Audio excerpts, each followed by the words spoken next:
తృణీకారం అనేవి మనం ఫేస్ చేస్తున్నప్పుడు చాలా గాయమైపోయింది మన మనసుకి. కనీసం నాకు జరుగుతున్న అన్యాయాన్ని ఎవరూ ప్రశ్నించరేంటి అని బాధ కలిగిద్ది. మనమా నోరు తెరిచి మాట్లాడడానికి మనకు వాయిస్ ఉండదు. మన గురించి మనం వాదించుకునేంత పరిస్థితి మనకు లేదు. ఎందుకంటే మనది దీన మనస్సు. తగాదలు పెట్టుకోలేము, ఇతరులను తృణీకరించలేము, నా పక్షాన మీరు ఎందుకు మాట్లాడరని మొర్ర పెట్టుకోలేము, ఎవరి మీదో మనం ఏ ఫీలింగో పెట్టుకోలేం. కానీ మనం ఒకటి చేయగలం, దీన మనస్సుతో మనకు జరుగుతున్న అన్యాయాన్ని మనము సహించుట మనం చేసినప్పుడు, భరించుట అనేది మనం చేసినప్పుడు, అది పైనున్నోడు చూస్తాడు. ఆయన ఆకాశములో నుండి నరులను పరిశీలిస్తున్నాడని 14వ కీర్తన 53వ కీర్తన సాక్ష్యం ఇస్తుంది. ఆకాశములో నుండి ఆయన నరులను పరిశీలిస్తున్నాడు. వివేకము కలిగి తనను వెదగువారు గలరేమో అని ఆయన అక్కడి నుండి చూస్తున్నాడు అని చూడండి. కింద ఆకాశము నుండి చూచి నరులను పరిశీలించెను. ఎవరు ఆయన? యెహోవా. తనను వెతికే వారి కోసమే కాదు, అసలు ఏ మనిషి జీవితంలో ఏం జరుగుతుంది, ఎవరెవరికి ఏ విధంగా అన్యాయం చేస్తున్నారు, ఎవరెవరు ఎలా అన్యాయమైపోతున్నారు, ఎవరిని ఏ విధంగా బాధ పెడుతున్నారు, ఎవరి ద్వారా ఏ విధంగా ఆయాసపరచబడుతున్నారు, ఇవన్నీ కూడా మౌనంగా ఆయన గమనిస్తూ ఉంటాడు. అక్కడ మనం అనుకుంటాం మన దీన పరిస్థితి, మన ప్రతికూలత, మన ఇబ్బంది, మన వేదన, మనకు జరుగుతున్న అన్యాయం, మనకు జరుగుతున్న తిరస్కారం, తృణీకారం దేవుడు గమనించట్లేదేమో అని మన ఫీలింగ్. నేను ముందే చెప్పాను, కళ్ళు మనకి ఇచ్చిన వాడికి కళ్ళు లేవా? చూడటానికి మనకు కళ్ళు ఇచ్చిన వాడు తడవలాడుచున్నాడా, చూచుచున్నాడా? చూచుచున్న దేవుడవయ్యా, నన్ను చూచినావు. మనం ఎన్ని పాటలు పాడుకున్నాం? ఎల్రోయి ఎల్రోయి నన్ను చూచావే వందనమయ్యా. ఎల్రోయి ఎల్రోయి నన్ను చూచావే వందనమయ్యా. నన్ను చూచవే వందనమయ్యా. నన్ను చూచవే వందనమయ్యా.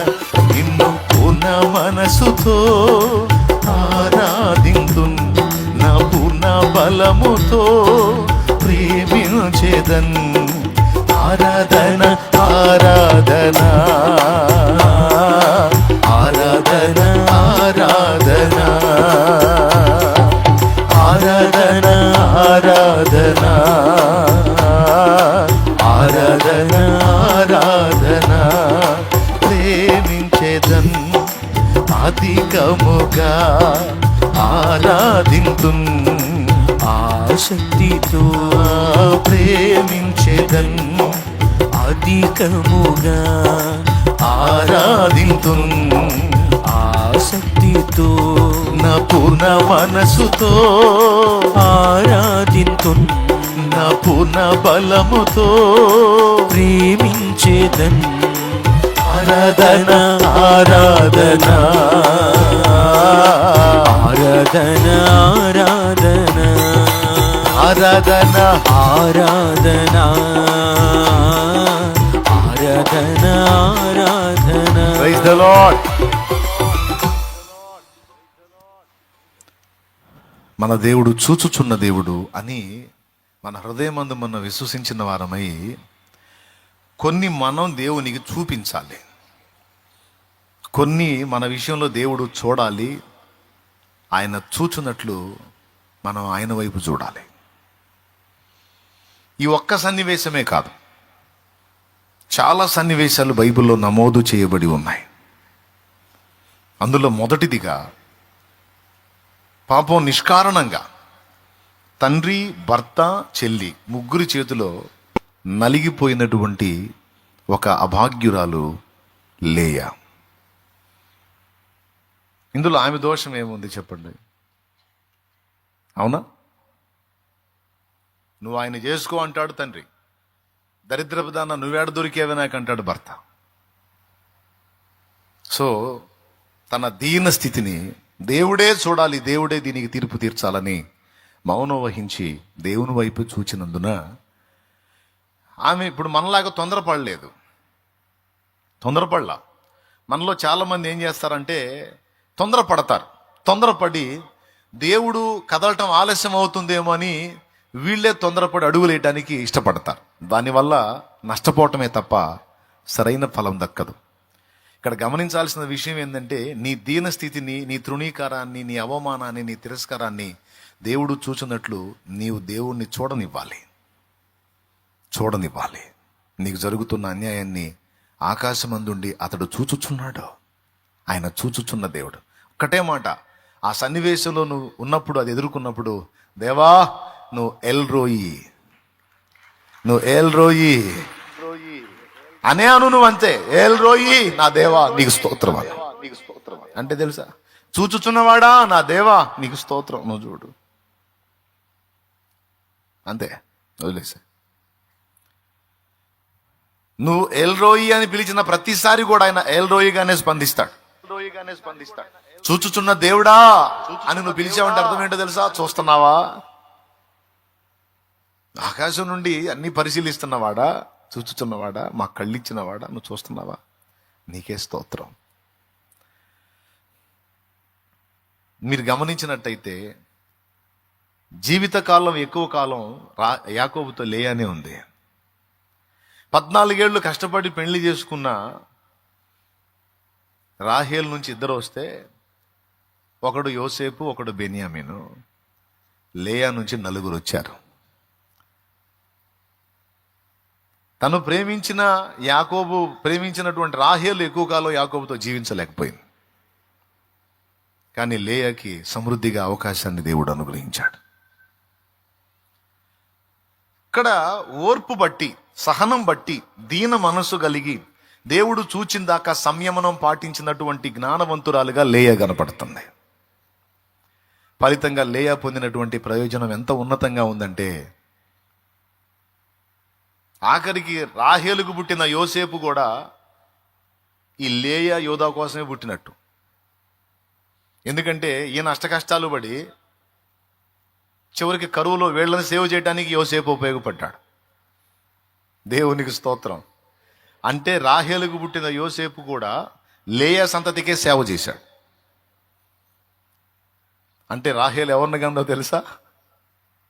లేయా పిల్లలకి ఉపచారం చేసేవాడిని, కరువులో కాపాడేవాడిని గందే.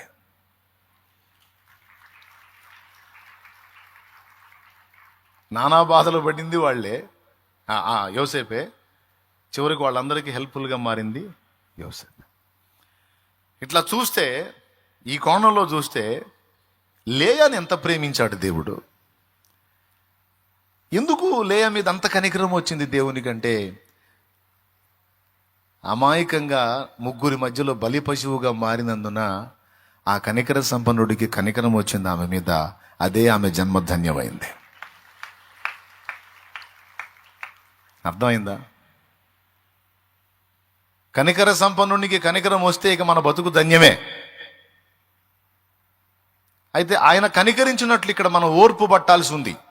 ఇప్పుడు ఎవరెవరు ఏ కండిషన్లో ఉన్నారో ఇక్కడ నాకైతే తెలియదు. ఎవరు ఎలాంటి పరిస్థితులు ఎదుర్కొంటున్నారో, ఎవరు ఏ విషయాల్లో సఫర్ అవుతున్నారో, ఎవరు ఏ విషయాల్లో నలిగిపోతున్నారో, నువ్వు తృణీకరించబడుతున్నావో, అవమానపరచబడుతున్నావో, నిందలు మోస్తున్నావో, నలుగురి మధ్య నవ్వుల పాలయ్యి ఉన్నావో, ఏ విధమైన గుండె కోత నువ్వు కలిగి ఉన్నావో నాకైతే తెలియదు. నీకు తెలుసు. పర్సనల్గా నువ్వు ఎంత ఏడ్చుకుంటున్నావో నీ దీనస్థితిని బట్టి, రహస్యమందు నువ్వు ఎన్ని కన్నీళ్లు గారుస్తున్నావో, ఎంత ఆక్రోశిస్తున్నావో, అలమటిస్తున్నావో ఆయనకు తెలుసు. ఇక్కడ గమనించాల్సింది ఏంటంటే, అన్యాయం అయిపోతున్న నిన్ను దేవుడు గమనిస్తున్నాడు. నీకు జరిగిన అన్యాయానికి కారకులు ఎవరో కూడా చూస్తున్నాడు. 2 చూస్తున్నాడు. 2 చూసిన దేవుడు నిన్ను అన్యాయం చేసిన వాళ్ళ బెండు తీసి తీరతాడు. అందులో డౌటే లేదు. దేవునికి మహిమ. ఇక్కడ మనం గమనించి నేర్చుకోవాల్సిన పాఠం ఏమిటంటే, దేవుడు చూచి కదులునంత వరకు ఓర్పు సహనాలతో సంయమనం పాటించి దీన మనసుతో ఆయన వైపు చూచుటయే. చూడనివ్వండి. దేవుడు ఆర్థిక దారిద్ర్యంలో ఉన్నావా? తృణీకరించబడుతున్నావా? చూడని, దాని అంతటిని దేవుణ్ణి చూడని. అపహాస్యం చేయబడుతున్నావా? అది కూడా చూడని దేవుణ్ణి. ఇవన్నీ నేను నా లైఫ్లో ఎదుర్కొన్నాను. నేను ఎవరి మీద వాదన పెట్టుకోవాలి, ఎవరి మీద తిరుగుబాట్లు చేయాల. పిలిచి అవమానపరిచిన దగ్గర కూడా నీకే స్తోత్రం ప్రభువా అని నవ్వుతూ దిగొచ్చాను. పిలిచి అవమానపరిచిన దగ్గర కూడా నీకే స్తోత్రం నాయనాన్ని చూసి నవ్వుతూ దిగొచ్చాను. దేవుడు ఆయన చేసిన కార్యం ఏంటంటే, పిలిచి అవమానపరిచిన వాళ్ళు అక్కడే ఉన్నారు, వెళ్ళు అని తృణీకరించిన వారు అక్కడే ఉన్నారు. దేవుడు ఆయన బలమైన బాహు చాపి ఆయన చేయాల్సిన కార్యం ఆయన చేశాడు. ఈరోజు మీకు మొదటిగా ఈ విషయాన్ని అందిస్తున్నాను. నీకున్న దీనస్థితిని బట్టి ఎవరన్నా నిన్ను తిరస్కరిస్తే ఏం పర్వాలేదు, నవ్వనే.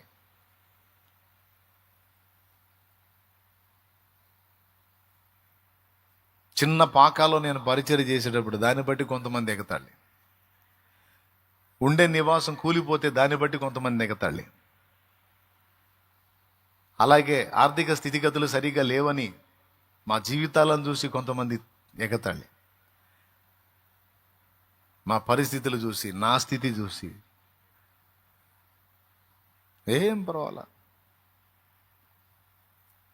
అన్ని దేవుడికి అప్పచెప్పుకొని నీకే స్తోత్రం నాయనా అని ముందుకు సాగిపోయాను. అన్నీ చూస్తున్న దేవుడు ఎల్రోయి ఎల్రోయి ఎల్రోయి చూచుచున్న దేవుడు తన బాహు చాపాడు. నేను ఆయనకు ఒక అపనమ్మకస్తురాలైన భార్యను గాని, ఆయన నా విషయమే నమ్మకమైన భర్త.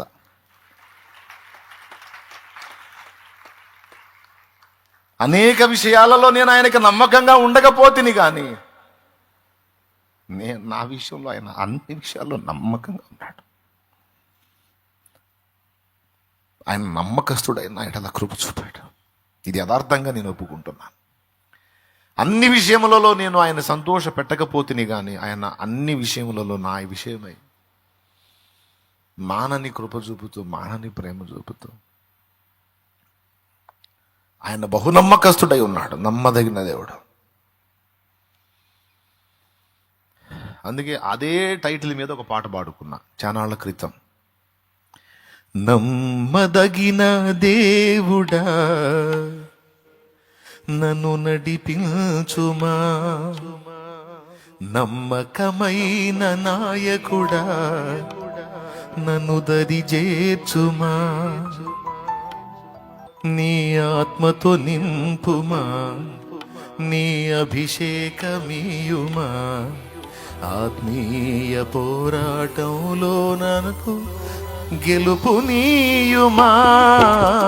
నమ్మదగిన దేవుడా నన్ను నడిపించుమా, నమ్మకమైన నాయకుడా నన్ను దరి చేర్చుమా, నీ ఆత్మతో నింపుమా, నీ అభిషేకమీయుమా, నీ ఆత్మతో నింపుమా, నీ అభిషేకమీయుమా, ఆత్మీయ పోరాటంలో నాకు జయము నీయుమా.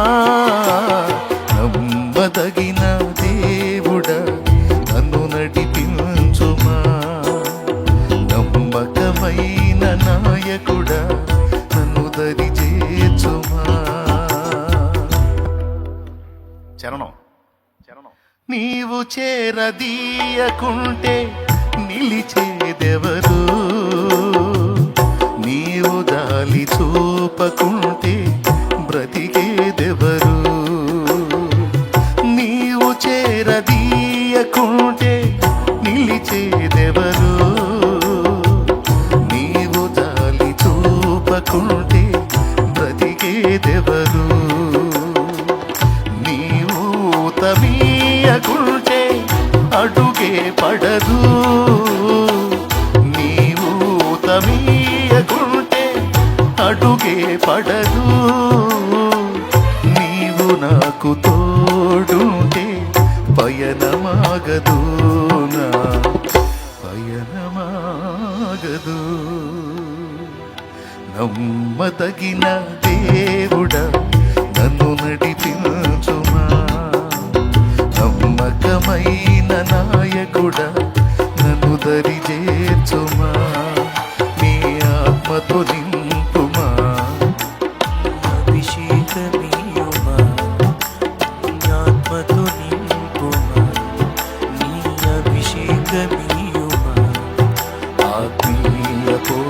పోరాటంలో నాకు జయము నీయుమా. నమ్మదగిన దేవుడా నన్ను నడిపించుమా, నమ్మకమైన నాయకుడా నన్ను దరిచేర్చుమా. దేవునికి మహిమ. 22 సెంట్ల స్థలంలో ఇక్కడ 31st నైట్ ప్రేయర్ కోసం మొత్తం టెంట్లు వేయించాం. మొత్తం టెంట్లు వేయించారు, పరిచారకులు వేశారు, పెద్ద మెల్ల. అందులో ప్రేయర్ జరగాలి. సాయంత్రం 5 గంటలకు పట్టింది వాన, ఆ పక్క నుంచి పట్టింది. పట్టి గాలి వాన ఈడ్చీడ్చి కొడితే వేసిన టెంట్లన్నీ నేలమట్టం అయిపోయాయి. ఇక్కడ ఆరాధన జరగాది గాల 31st నైట్. అది 2011 31st నైట్ జరిగిన విషయం. చాలా ఏడుపు వచ్చింది. ఈ సమాజంలో అన్ని జనులు నవ్వారు.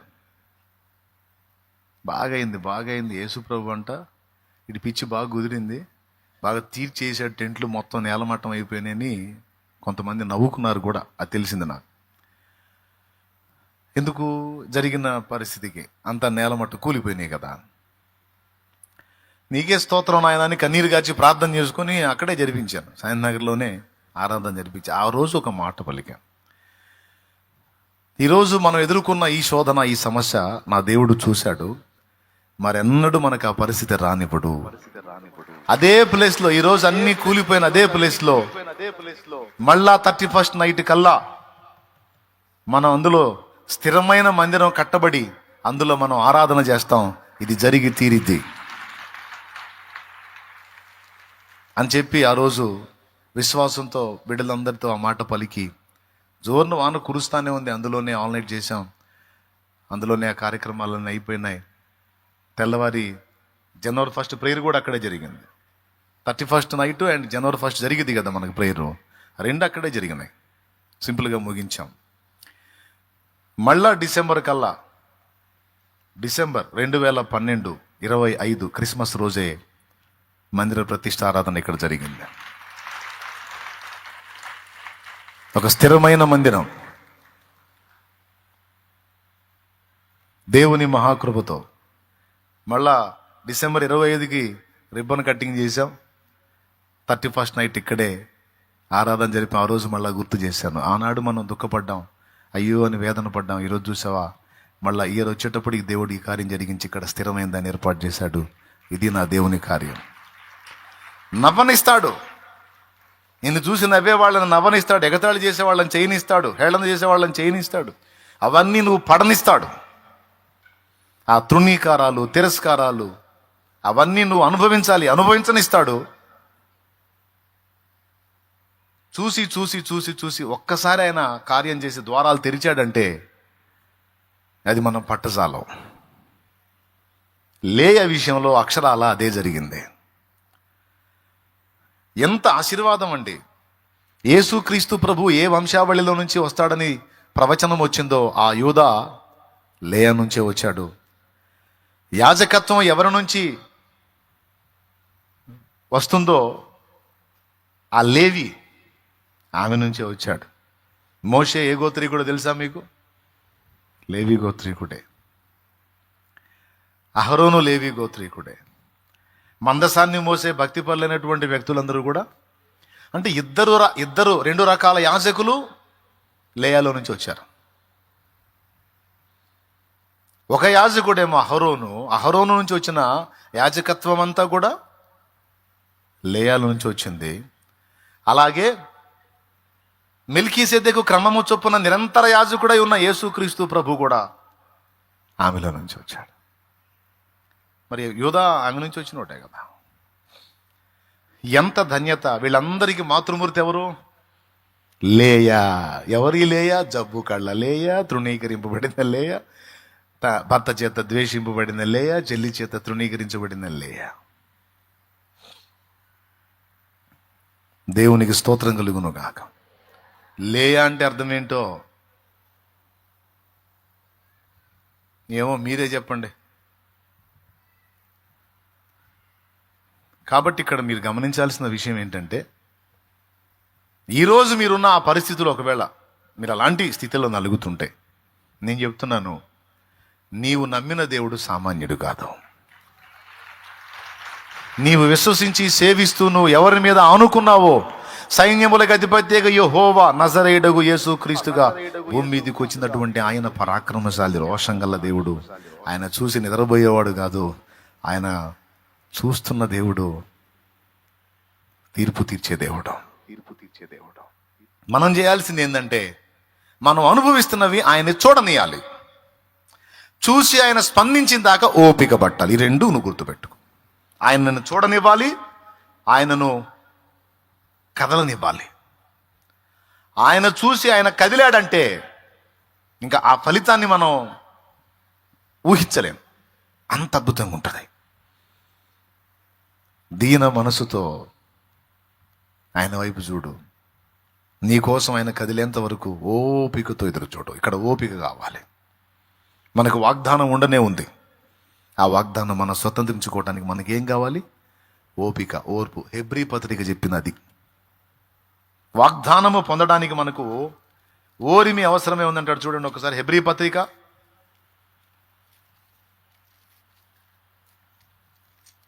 'నా దేవుడు అన్యాయస్తుడు కాదు, చెయ్యి విడిచేవాడు కాదు, నువ్వు తొందరపడకూడదు.' 10వ అధ్యాయం 36వ వచనం. చూడు నాయన, హెబ్రీ పత్రిక 10వ అధ్యాయం 36వ వచనం. నాయన చదువు నాయన, 35 నుంచి చదువు నాన్న. కాబట్టి మీరు ధైర్యమును విడిచిపెట్టకుడి. అది ధైర్యమును విడిచిపెట్టకుడి అంటే భయపడకుడి.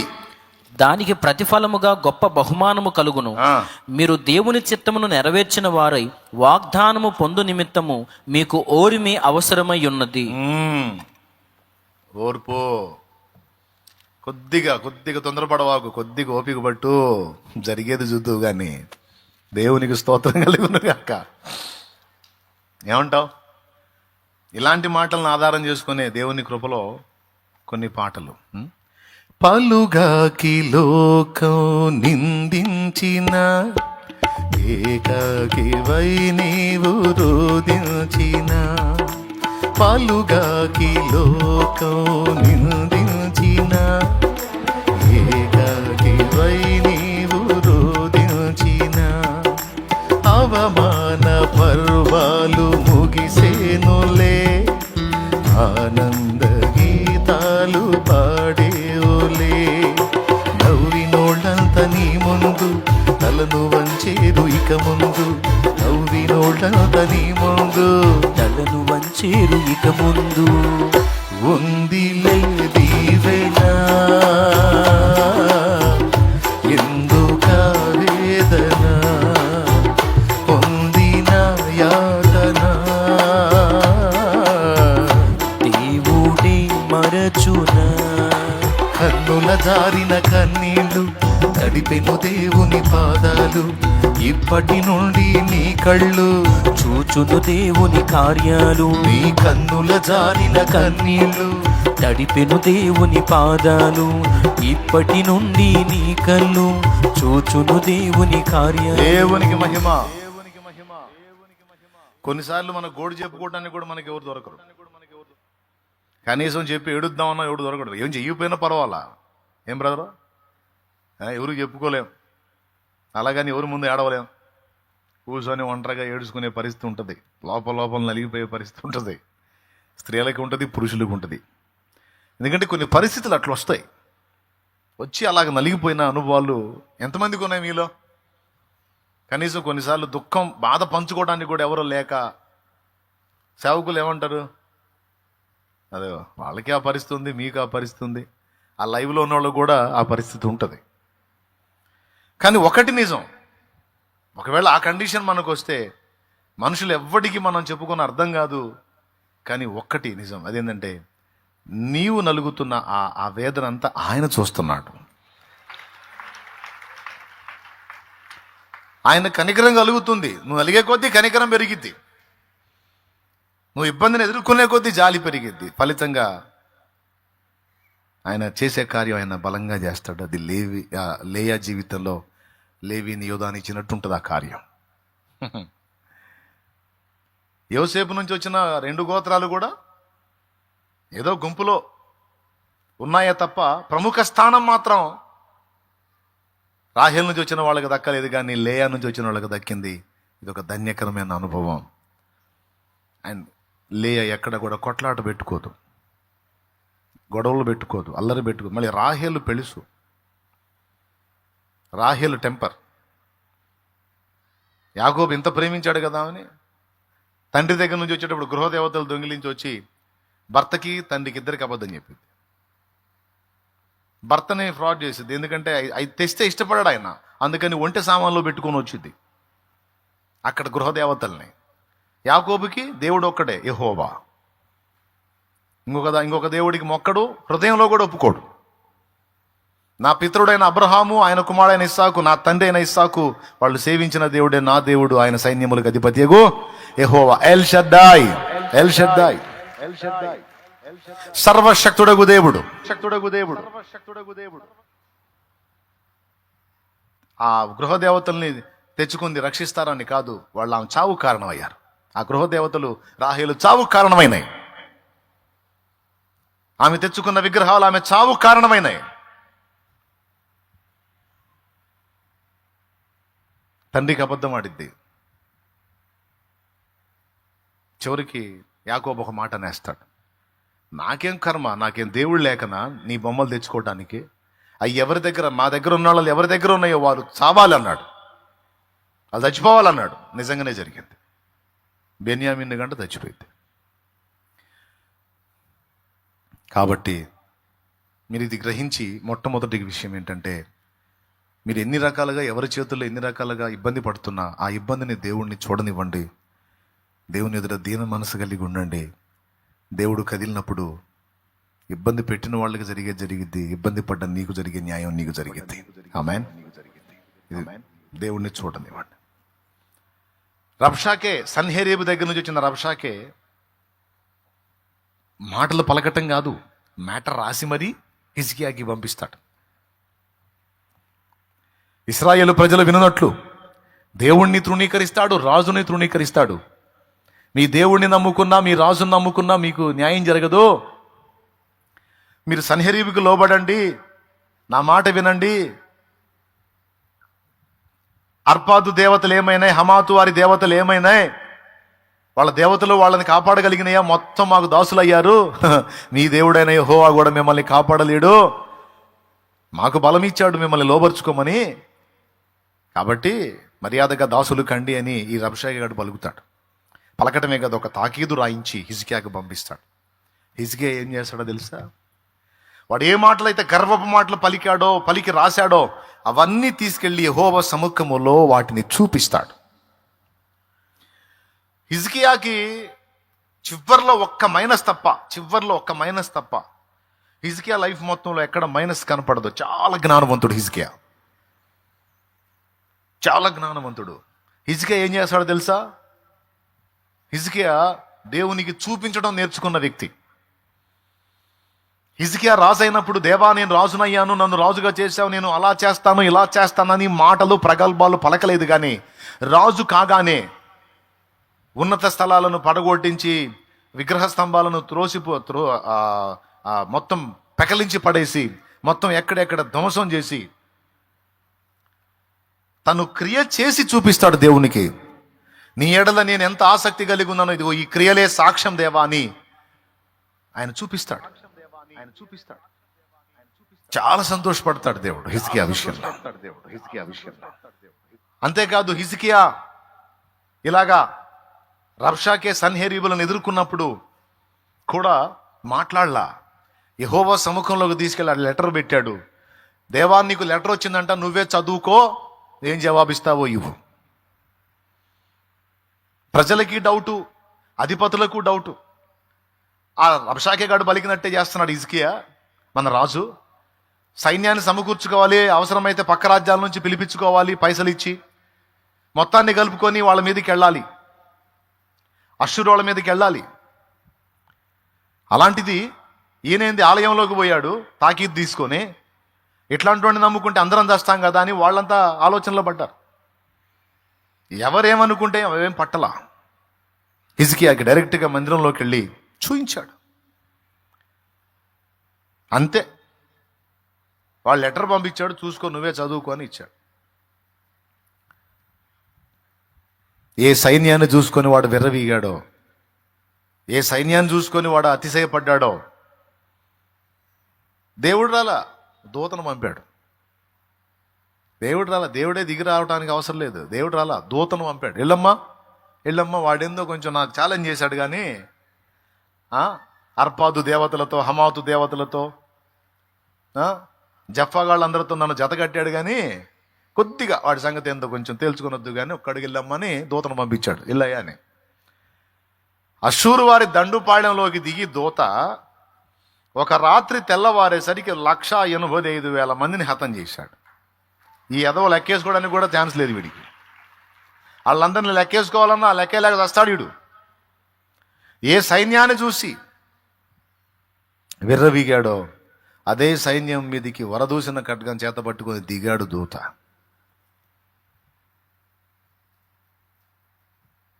ఒక్క రాత్రి తెల్లవారేసరికి అది ఒక చేతిలో ఖడ్గం. చూడండి ఎలాంటి అనుభవం అంటే, అవసరం లేదు ఆయన, పర్లేదు, వాళ్ళకి తెలుసులే. ఇదంతా హిజ్కియా డైరెక్ట్గా పోయి ఫైట్ చేయటం వల్ల జరిగిందా, లేకపోతే యుద్ధ సన్నాహాలు వేరే విధంగా ప్లాన్ చేయటం వల్ల జరిగిందా? నో, చూపించాడు అంతే. దేవుణ్ణి చూడనిచ్చాడు. దేవునికి తీసుకెళ్ళి అంటించడమే మన పని. తర్వాత సంగతి ఆయన చూసుకుంటాడు. సైన్యాన్ని చూసి మిడిసిపడ్డాడు కదా, అందుకని ఆ సైన్యాధిపతి మిడిసిపడ్డందుకు దేవుడు తన సైన్యాధిపతిని పంపించాడు. ఇంకేళ్ళు వీడి సైన్యమే లేదు, ఇక అయిపోయింది. తెల్లారి పరార్. ఏం జరిగిందో అర్థం కావటం లేదు. తెగులు సోకి సచ్చినట్టు తెచ్చిపోయారు ఎక్కడోళ్ళు అక్కడ, కుప్పలుగా. శవాలు లెక్కేయడానికి కూడా ఛాన్స్ లేకుండా అయిపోయింది. ఎందుకు ఈ విషయం చెప్తున్నానంటే, దేవుణ్ణి చూడనివ్వాలి, నీకు చేసే కార్యాలు చూడనివ్వాలి, నిన్ననే మాటలు విననివ్వాలి. నువ్వు మౌనంగా ఉండాలి. దేవునికి మహిమ. ఫలితంగా ఏం జరిగింది? అది జరిగింది. 2, 3 హిజ్కియా జీవితంలో మరణం సమీపమైంది, ఇల్లు చక్కబెట్టుకోమని యెషయా వచ్చి చెప్పినప్పుడు హిజ్కియా, ప్రభువా యెహోవా, నీ సన్నిధిని సత్యమును అనుసరించి యథార్థముగా నేను ఎలాగూ నడుచుకుంటున్నా, నీ వెరుగవా అని ఒక్క మాట మాట్లాడి ఏడుస్తున్నాడు కన్నీళ్ళు. అక్కడ కూడా తన కన్నీళ్లు దేవుణ్ణి చూడనిచ్చాడు. అక్కడ కూడా చూచి అని ఉంటుంది. నీవు కన్నీళ్లు విడుచుట నేను చూచి తిని. ముందు ఏడ్చాడట, తర్వాత మాట్లాడాడట. నీవు ఏడ్చావు, నేను చూశాను, మాట్లాడావు, విన్నాను, నీ ప్రార్థన నేను అంగీకరించి ఉన్నాను. రెండో మాట అది. నీవు కన్నీళ్లు విడుచుట నేను, మొదటి మాట. నీ ప్రార్థన నేను అంగీకరించి ఉన్నాను, అది రెండవ మాట. నేను నిన్ను బాగు చేసేది ఇది మూడవ మాట.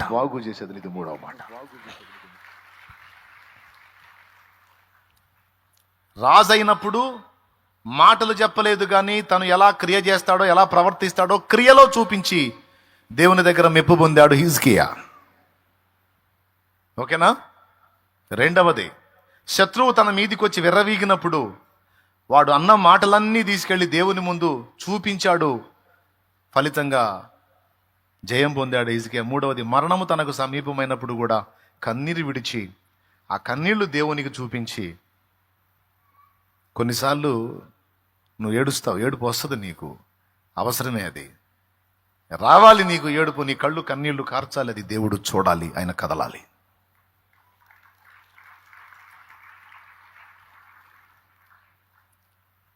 దేనికైనా త్వరగా స్పందించని దేవుడు మన కన్నీళ్లకు తీవ్రంగా స్పందిస్తాడు. ఎందుకంటే మన ఏడుపు ఆయన ఓర్చుకోలేడు. దేవుడు కూడా బలహీనతలు ఉన్నాయి, దేవుడు కూడా వీక్నెస్లు ఉన్నాయి. దేవుడు వీక్నెస్ పాపం చేయడు. దేవుడు వీక్నెస్ న్యాయమే చేస్తాడు కానీ అన్యాయం చేయడు. అది ఆయన బలహీనత. ఒకసారి ట్రై చేయదేవా, ఏ చేత కాదా అన్యాయం చేయటం? నా వల్ల కాదురా. మోసం చేయటం దేవుడికి వల్ల కాదు, చేయమన్నా చేత కాదంట, నా వల్ల కాదురా అంట. వీటన్నిటికంటే ప్రథమంగా కన్నీళ్లు చూసి పట్టనట్టు దాటిపోవటం ఆయన వల్లగానే కాదు, ఆయన వల్ల కాదు.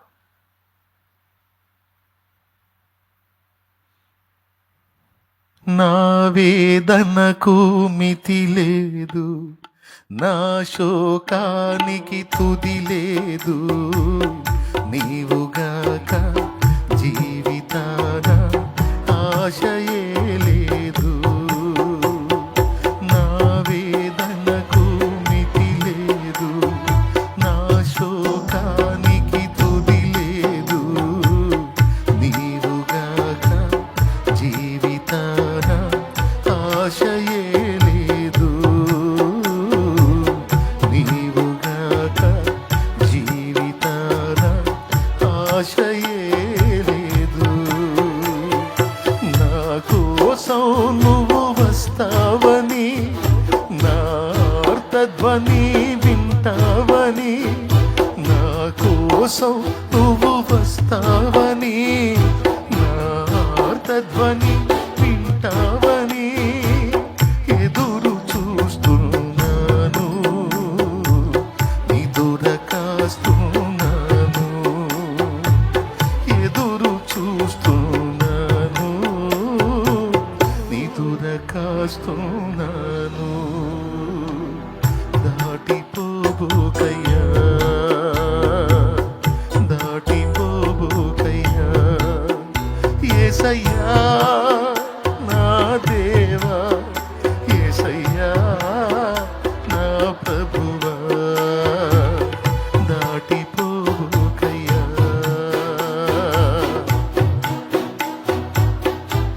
Praise the lord.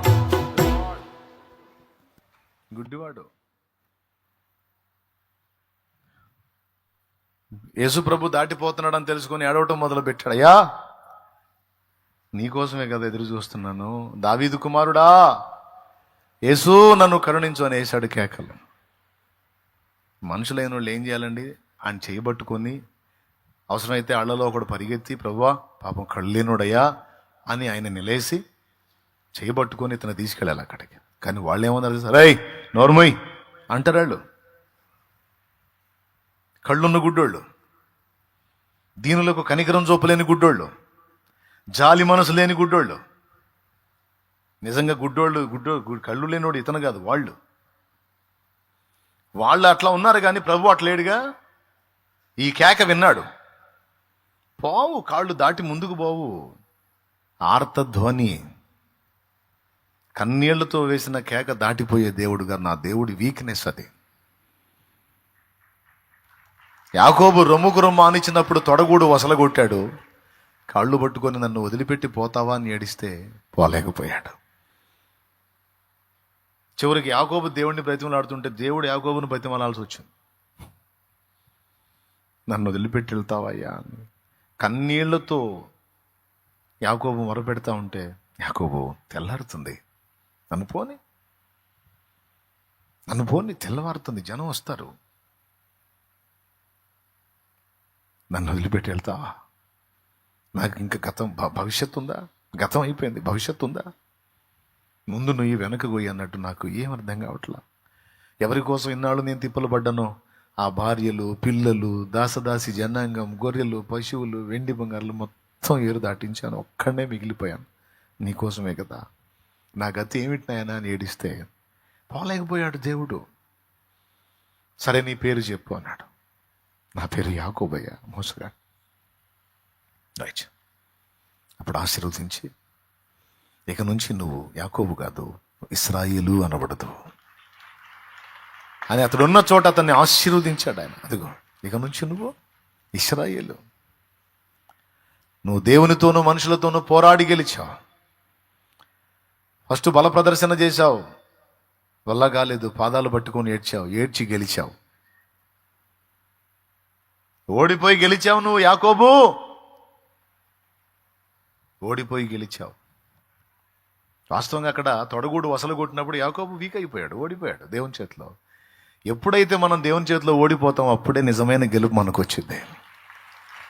ప్రభువు మనల్ని గెలవనంత కాలం నిజమైన గెలుపు మనం అనుభవించలేం. ప్రభువు మనల్ని గెలవనంత కాలం మనం ఓడిపోయిన బతికే బతుకుతాం. ఓడిపోయిన బతికే బతుకుతాం. ప్రభు మనల్ని గెలవాలి, గెలుచుకోవాలి. ఆయన చేతిలో మనం ఓడిపోవాలి, దేవుని చేతిలో మనం ఓడిపోవాలి. అప్పుడు మనకు నిజమైన గెలుపు వచ్చిద్ది. నేను చెప్పిన ఈ మాట చాలా వాల్యుబుల్. ఇంట్రెస్ట్ ఉంటే రాసుకో.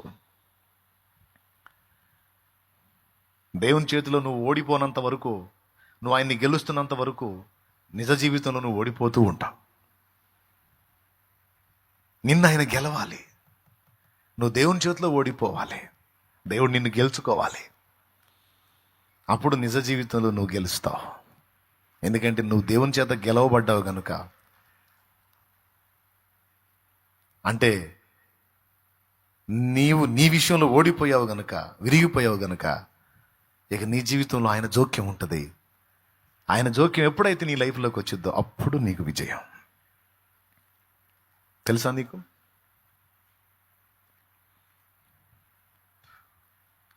విరిగిన దానిని కోరదు లోకం, విరుగని చోని దృష్టిలో శూన్యం. అలయాకోబును విరచిన దేవాలయాకోబును విరచిన దేవా, ఇశ్రాయేలుగా మార్చుము నన్నీ ధరలు, ఇశ్రాయేలుగా మార్చుము నన్నీ ధరలు. ఈ ధరలు విరిగిన మనసే నీకే ప్రియము. యేసునాథా,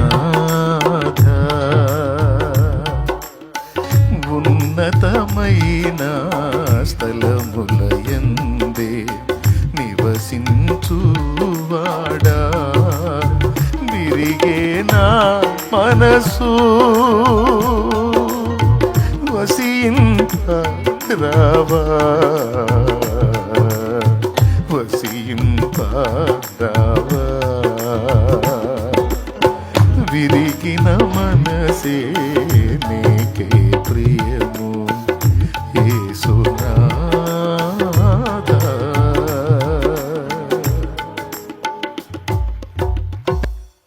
ప్రైజ్ ది లార్డ్. గోధుమ గింజ భూమిలో పడి చావకుండా నెలది ఒంటిగానే ఉండదు, చచ్చిన నెలది బహుగా ఫలించును. నా ప్రభు చేతిలో మనం ఓడిపోగలిగితే, ప్రభు మనల్ని గెలుచుకోగలిగితే, గెలవగలిగితే, ఆయన చేతిలో మనం విరిగిపోగలిగితే, అప్పుడు ఆయన హస్తం మన మీదకి వచ్చింది. నిజమైన ఆశీర్వాదం మన జీవితంలో పనిచేయటం మొదలైంది. ఇది యాకోబు జీవితంలో కనపడింది. దాటిపోయాడా? హిజ్కియా కన్నీళ్లు కూడా దాటిపోలా. ఏడిస్తే తట్టుకోలేడు. అది పాయింట్. ఎవరు ఏడిస్తే? మనం. నువ్వు అనుకుంటావు నేను ఏడిస్తే ఎవరు పట్టించుకుంటారు, నా కన్నీళ్లు చూసి కూడా ఎవరికి జాలేదని. ఎవరికి లేకపోవటం ఏందా? ఆయన ఉన్నాడు, చూచుచున్న దేవుడు. నీ కన్నీళ్ళు ఎక్కడ వైపు తగులుతున్నాయి తెలుసా? దీన మనసు కలిగి నా దేవా నా దేవా నువ్వు ఏడుస్తున్న కన్నీళ్ళు ఎక్కడ పోయి తగులుతున్నది? ఆయన పాదాలకు తగులుతున్నాయి. పోయి ఆ కన్నీళ్ళను బుడ్డిలో దాచిపెడుతున్నాడు. బుడ్డిలో. నేను చెప్పలా, ఇవన్నీ బైబిలే చెప్పింది. నా సంచారములను నీవు లెక్కించి ఉన్నావు, నా కన్నీళ్లను నీ బుడ్డిలో దాచి ఉన్నావు, అవి నీ కవిలలో కనబడును కదా. 56:8 కీర్తనలు.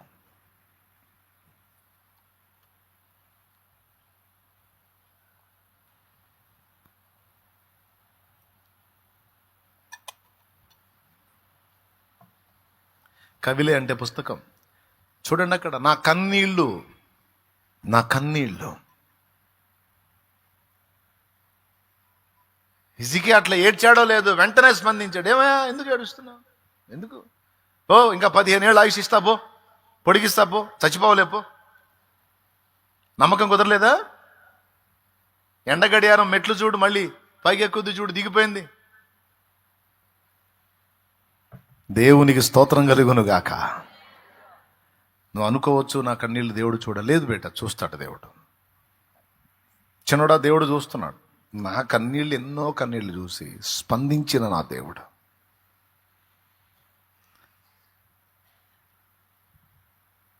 నీ కన్నీటికి కూడా స్పందిస్తాడు.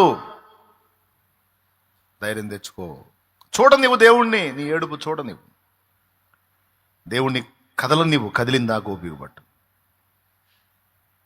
2 విషయాలు చెప్పాను. ఒకటి, నీకు జరుగుతున్న అన్యాయం, నువ్వు అనుభవిస్తున్న తృణీకారం లేయా చూపించినట్టు దేవునికి చూపించు. దేవుణ్ణి చూడనివ్వు, దేవుడు కదులుతాడు. నీ అవమానాన్ని దేవుణ్ణి చూడనివ్వు. అలాగే నీ మీదికి వచ్చిన వారు పలుకుతున్న గర్వపు మాటలు కూడా దేవుణ్ణి చూడనివ్వు. అలాగే నువ్వు ఎదుర్కొంటున్న శోధనలను బట్టి నువ్వు కారుస్తున్న కన్నీళ్లు దేవుణ్ణి చూడనివ్వు. ఖచ్చితంగా దేవుడు చూడాలి. ఇవన్నీ దేవుడే చూడాలి. నరుడికి చూస్తే కలగద కనికరం, దేవుడే చూడాలి. దేవుడు చూసి నీ కొరకు బలమైన బాహువు చాపాలి. 3, 4వది, చూడనివ్వండి నీ త్యాగాన్ని. నీ త్యాగాన్ని చూడనివ్వండి. దేవుడు చూడగోరుతాడు నీ త్యాగాన్ని.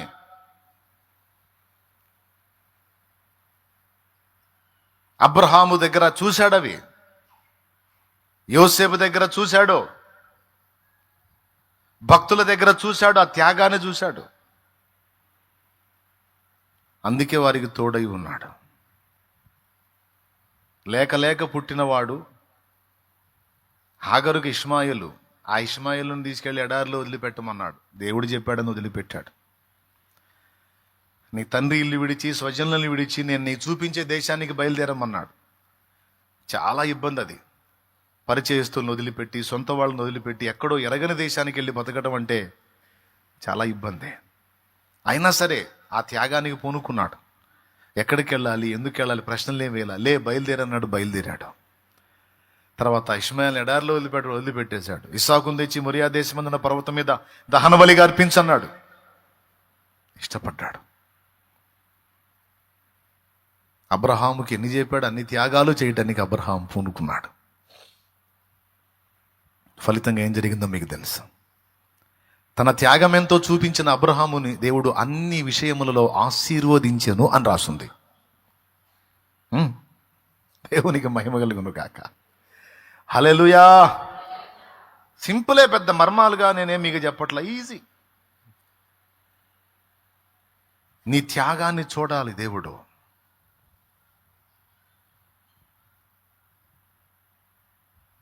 అది దేవుని చిత్తం నెరవేర్చడానికి నువ్వు చేసే త్యాగం. కొంతమంది దైవజనులు తమ ఇల్లు కూడా, నివసించే ఇల్లు కూడా అమ్ముకొని దేవుని మందిరానికి పెట్టేశారు, పరిచర్యకి పెట్టేశారు. నీ బిడ్డల గతేంది తమ్ముడా అంటే, అన్నా ఆయన చూస్తున్నాడుగా, ఆయన చూస్తున్నాడుగా, ఆయన అన్యాయస్తుడు కాదుగా, నా పిల్లల సంగతి ఆయనే చూసుకుంటాడులే అన్న. దేవుని ప్రజలు కూర్చోడానికి ఇబ్బందిగా ఉందన్న, వాళ్ళేమో ఇవ్వలేరు, బేదోళ్ళు. అందుకని నాకున్నదాన్ని నమ్మేసి పెట్టేశా. ఆయనే చూసుకుంటాడన్నా, ఆయనే ఇస్తాడు. ఇప్పుడు ఒంగోలు పట్టణంలో అదే జరిగింది. కొన్ని లక్షల రూపాయల నివాసాన్ని అమ్మేశాడు ఓ తమ్ముడు. అక్కడ ఒంగోలు ఒక ల్యాండ్ తీసుకొని అక్కడ మందిరాన్ని కట్టాడు. నిన్న వరద వచ్చింది. 3 రోజులు 4 రోజులు వానబడింది కదా, వరద వచ్చేసింది. మందిరం నిండా ఇంత లోతు నీళ్ళు వచ్చినాయి. ఆ ల్యాండ్ తీసుకోవటమే కష్టమైపోయింది. గొప్ప త్యాగంతో చేశాడు ఆ పని. ఇప్పుడు మందిరం కడితే అందులో నీళ్లు వచ్చినాయి. అయినా సరే దేవునికే స్తోత్రం. రాత్రి అది చూసి ఏడుపు వచ్చింది నాకు. లోపల చాలా వేదన పడ్డాను నేను. తప్పదు. ఎందుకంటే ఆ బాధలు నేను పడ్డా. ఈరోజు నా తమ్ముళ్ళు పడుతున్నారు, నా సహసేవకులు పడుతున్నారు, సహోదరులు. వాళ్ళకున్నవన్నీ తెగనమ్మి పణంగా పెట్టి, పిల్లల జీవితాలు కూడా పణంగా పెట్టి, వాళ్ళ భవిష్యత్తు కూడా దేవుని మీదనే వేసేసి, ఆనాడు నాకు దేవుడిచ్చిన దానిలో కూడా నేను కూడా అంతే చేశాను. నా పిల్లలకి చిన్నప్పటి నుంచి చెప్పుకుంటూ వచ్చాను, నాకు తోడై ఉన్న దేవుడే మీకు ఆస్తిరా. ఇశ్రాయేలు 12 గోత్రాల్లో 11 గోత్రాలకి స్వాస్థ్యం పంచిచ్చాడు మోషే. 12వ గోత్రం లేవి గోత్రానికి స్వాస్థ్యం ఎంత, ఎక్కడ, ఏది చెప్పలేదు. ఏమయ్యా అంటే మోషే, ఇశ్రాయేలులో లేవీయులకు స్వాస్థ్యము లేదు,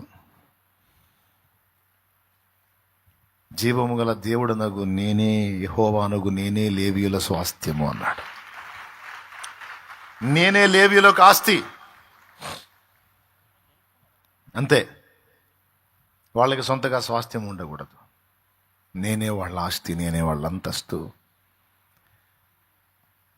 మరి నన్ను కూడా అలా పిలిచాడు కనుక నా పిల్లలకి చెప్పుకుంటూ వచ్చాను, రైట్, దేవుడే మీ ఆస్తి, దేవుడే మీ ఐశ్వర్యం, దేవుడే మీ అంతస్తు, దేవుడే మీ హోదా.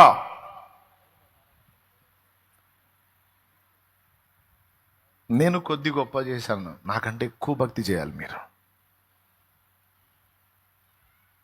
మీరు ఒకవేళ నా దేవుని ఎదుట యథార్థంగా మీరు నడిస్తే నాకు అన్ని విషయాల్లో సహాయకుడై ఉండి నన్ను నడిపించిన నా దేవుడు మీకు తోడై ఉంటాడు.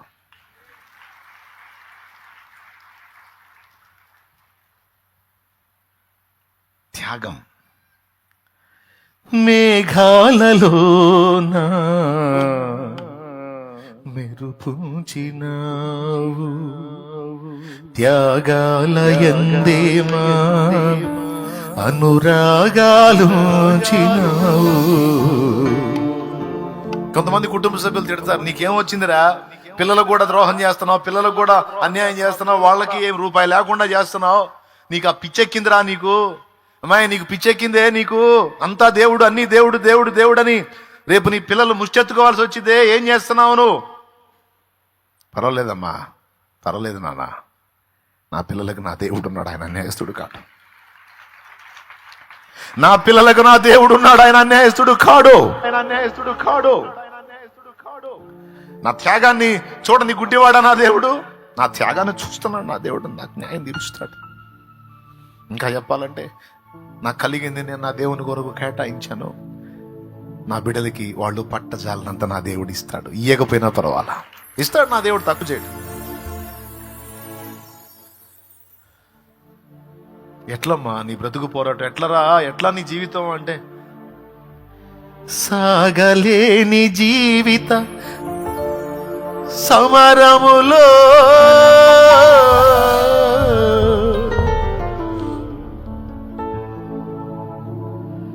మేఘాలలోన మెరుపుంచినావు, మేఘాలలోన మెరుపుంచినావు, త్యాగాలయందేమా అనురాగాలుంచినావు, త్యాగాలయందేమా అనురాగాలుంచినావు, సాగలేని జీవిత సమరములో, సాగలేని జీవిత సమరములో వేగమే దూతనంపి బావుగా నిలిపావు, చాలునయ్య నీ కృప నా జీవితానికి.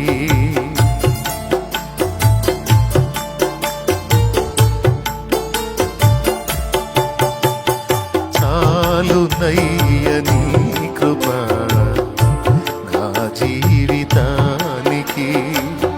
సాగిపోదు యేసయ్యా సాగరాలే ఎదురైనా, సాగిపోదు యేసయ్యా సాగరాలే ఎదురైనా, చాలునయ్య నీ కృప నా జీవితానికి.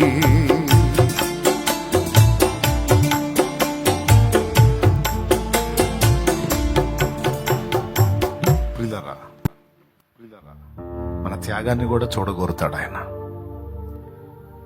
కొన్నిసార్లు హెల్ప్ చేయడు, అక్కడ మన త్యాగం అవసరం అయితే అసలు నువ్వేం చేస్తావు మౌనంగా ఉంటాడు ఆయన. నీలో ఆయన కనిపించిన త్యాగాన్ని బట్టి ఆయన సంతోషించే దేవుడై ఉన్నాడు. అబ్రహమా, నీకొక్కగానొక్కడై ఉన్న నీ కుమారుని నేను అడిగితే నాకు ఇవ్వడానికి ఇష్టపడ్డావు, ఇందును బట్టి నీవు నాకు భయపడువాడు అని నాకు అర్థమైంది. వెళ్ళు. ఏమండి, అబ్రహాం మనసు దేవుడికి తెలియదా? ఈ నిరూపణలు అవసరమా? అవసరమే. అవి దేవునికి కాదు, అవి శత్రువుకి అవసరం. రెండవది దాని చుట్టూ ఉన్న దూతలకు అవసరం. తర్వాత తరములో ఉన్నటువంటి మనకు అవసరం. Praise the lord. అందుకే నిరూపణ కోరతాడు. ఇప్పుడు నిరూపించకపోతే ఏం పోయిందండి? అబ్రహాం ఎంతకైనా తెగిస్తాడు, ఏబు ఎంతకైనా తెగిస్తాడు అని తెలియదా దేవుడికి? తెలుసు. కానీ నిరూపణ కావాలి. ముఖ్యంగా ఎవరి సంగతి? మనకి కావాలి, మనకు చూపాలి.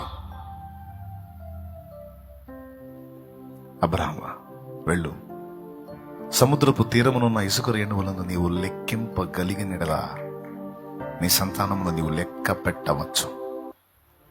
అది నా వల్ల కదా, నీవు లెక్క పెట్టలేనంత మందిని నీకు ఇస్తా. ఈరోజు తమ్ముడా, చెల్లి, నా ప్రభు నామము నిమిత్తం నువ్వు పడుతున్నటువంటి కష్టాలు, నువ్వు చేస్తున్న త్యాగం, దైవజనుడా, దైవజనురాలా, నువ్వు అనుభవిస్తున్న వ్యధ, బాధ నా దేవుడు చూడడనుకోవద్దు. చూడండి, చూడండి, చూడండి, నీ త్యాగాన్ని చూడండి, నువ్వు పడుతున్న బాధలు చూడండి.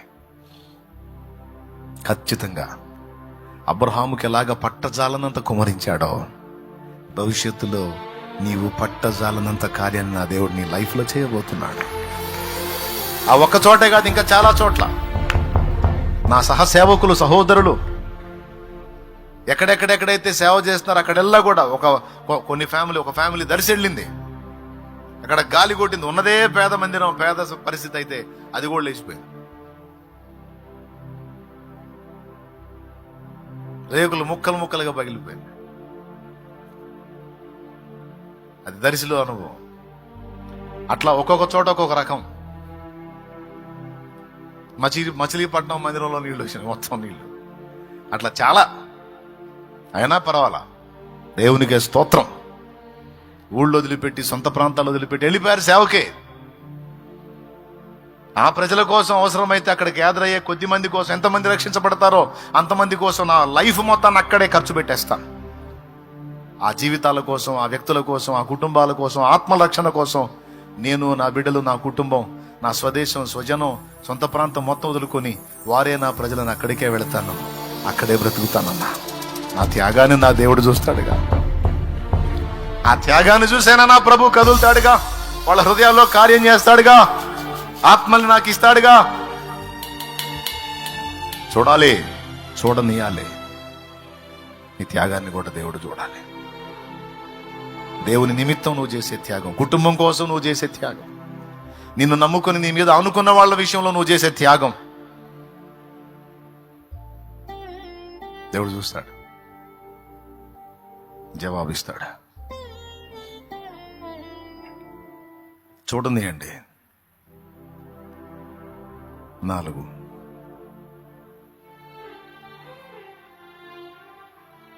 5వది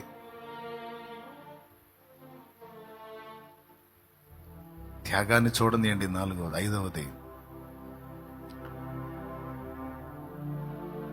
చెప్పేదా, ప్రార్థన చేసేదా?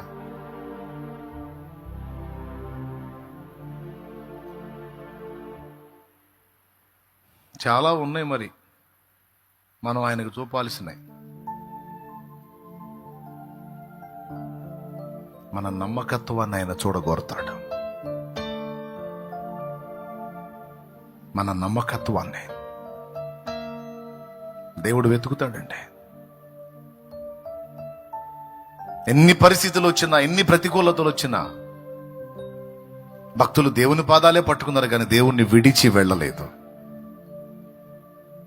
వారు దేవునికి నమ్మకంగా ఉన్నారు. ఈ నమ్మకత్వం అనేది ఒక అంశం, త్యాగం అనేది ఒక అంశం. నేను చెప్పిన అన్ని ఒక్కొక్కటి ఒక్కొక్క అంశం. కన్నీళ్ళు ఒక అంశం. నువ్వు ధ్యానిస్తే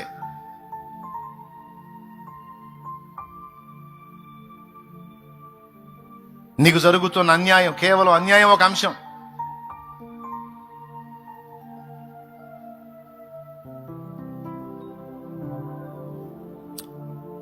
మన నమ్మకత్వాన్ని దేవుడు ఖచ్చితంగా పరిగణలో తీసుకుంటాడు.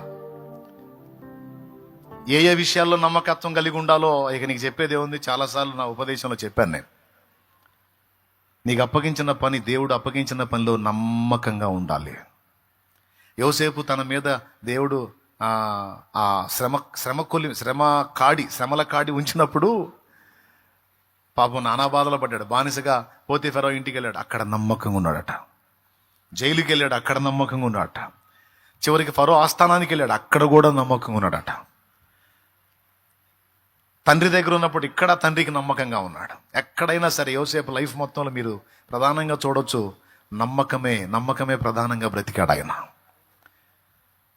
నమ్మకంగా అన్నల వ్యవహారం అంతా తండ్రికి చెప్పేవాడు. పోతీఫెరో దగ్గర తనకు అప్పచెప్పిన పని నమ్మకంగా చేసేవాడు. ఆఖరికి తన ఇంటిని అప్పచెప్పిపోతే భార్య దురుసుగా ప్రవర్తిస్తే కూడా, భార్య పొరపాటుగా ప్రవర్తిస్తే కూడా కట్టుకున్న భర్తకు భార్య నమ్మకం తప్పింది, కానీ బానిసవాడుగా ఉన్నటువంటి యోసేపు మాత్రం తన యజమానుడికి నమ్మకం పోగొట్టుకోలేదు. నమ్మకంగా ఉన్నాడు. పోతీఫెరో భార్య భర్తకి నమ్మకస్తురాలుగా ఉండకపోయింది, కానీ దాసుడిగా ఉన్నవాడు మాత్రం నమ్మకస్తుడిగా ఉండి, అమ్మ ఇంత పాతకం నేను కట్టుకోకూడదు, నా దేవుడు చూస్తున్నాడు, నా దేవుని కనుల ఎదుట ఇంత గొప్ప పాతకం నేను కట్టుకోను, నన్ను నమ్మి నా యజమానుడు ఇంట్లో నాకు దేనిని అప్పగింపక ఉండలేదు, నిన్ను తప్ప. కాబట్టి తప్పమ్మా అని తను తాను కాచుకున్నాడు. ఫలితంగా యోసేపు ఎంత ధన్యకరమైన అనుభవంలోకి వెళ్ళడం మీకు తెలుసు. దేవునికి స్తోత్రం కలుగును కాక. తన దేవుని విషయంలో దానియేలు నమ్మకంగా ఉన్నాడు. శద్రకు, మేషకు, అబేద్నెగోలు నమ్మకంగా ఉన్నారు. మా దేవుడు మమ్మల్ని కాపాడగల సముద్రుడు అగ్నిగుండం నుంచి కాపాడకపోయినా పర్వాలేదు, కానీ నువ్వు చెప్పిన దానికి మాత్రం మేము చెయ్యం, మేము మొక్కం అన్నారు. ఆ నమ్మకత్వం వాళ్ళకి ఎంత పని చేసిందంటే వాళ్ళ ప్రాణాల మీదకి తెచ్చింది. అదే నమ్మకత్వం అగ్నిలో కూడా వాళ్ళ ప్రాణాలను కాపాడింది. అగ్నిలో పడకుండా, అగ్నిలో కాలకుండా, అగ్ని బారిన పడకుండా. అగ్నిలో పడ్డారు కానీ అగ్ని బారిన పడలా. సింహాల గుహలో పడ్డాడు కానీ సింహాల బారిన పడలా. తన దేవునికి నమ్మకంగా ఉన్నందున, దానియేలు తన దేవుని యందు భక్తి గలవాడైనందున సింహములు ఏ హాని చేయకుండా దేవుడు దానియేలును కాపాడిను అని రాస్తుంది. నాయనలారా, నమ్మకత్వం. నీకు ఒక పని అప్పచెప్పినప్పుడు, సేవకుడు నీకు ఒక బాధ్యత అప్పచెప్తే ఆ బాధ్యత నమ్మకంగా చేయాలి. కొంతమంది ఉంటారు, నాయకుడి ముందు ఒక రకంగా ఉంటారు, నాయకుడి వెనక ఒక రకంగా ఉంటారు. నాయకుడు చూడకపోతే ఆయన చూడడా? నువ్వు నమ్మకంగా ఉండాల్సింది ఎవరి దగ్గర? దేవుని దగ్గర. పోతీఫెరో ఉన్నప్పుడు అంతే ఉన్నాడు, పోతీఫెరో లేనప్పుడు కూడా యోసేపు నమ్మకంగా ఇచ్చిన పని చేశాడు. అందుకే తర్వాత ఆశీర్వాదకరమై పోతీఫెరో ఇంట మిగిలిన వాళ్ళందరూ బానిసలుగానే ఉన్నారు, కానీ నమ్మకస్తుడిగా పేరుగాంచినటువంటి యోసేపు పాపం పోతీఫెరో చేత ద్వేషించబడ్డాడు, చెరసాల పాలయ్యాడు. మిగిలిన వాళ్ళు అంతే ఉన్నారు, అపనమ్మకస్తులు అంతే ఉన్నారు, నమ్మకస్తుడేమో బాధలు పడ్డాడు. కానీ చివరికి అపనమ్మకస్తులు ఒకవేళ యోసేపు అంత క్రమంగా లేనటువంటి స్థితిలో ఉన్న మిగిలిన బానిసలు పోతీఫెరో ఇంటో అంతే ఉన్నారు, కానీ యోసేపు నమ్మకస్తుడైనందున సింహాసనం ఎక్కాడు. ఈరోజు నీ తోటి వాళ్ళు ఒకవేళ అపనమ్మకస్తులై ఉంటే ఉండని, వాళ్లతో పాటు నువ్వు అలా ఉండొద్దు. నువ్వు నిజాయితీగా ఉండు, నమ్మకంగా ఉండు. నా దేవుడు నిన్ను హెచ్చిస్తాడు. అవకాశవాదుల్లాగా ఉండొద్దు. యూజ్ అండ్ త్రో అన్నట్టు ఉండకూడదు. వాడుకుందాం, వదిలేద్దాం, చూద్దాం, తర్వాత హ్యాండ్ ఇద్దాం అన్నట్టు ఉండకూడదు.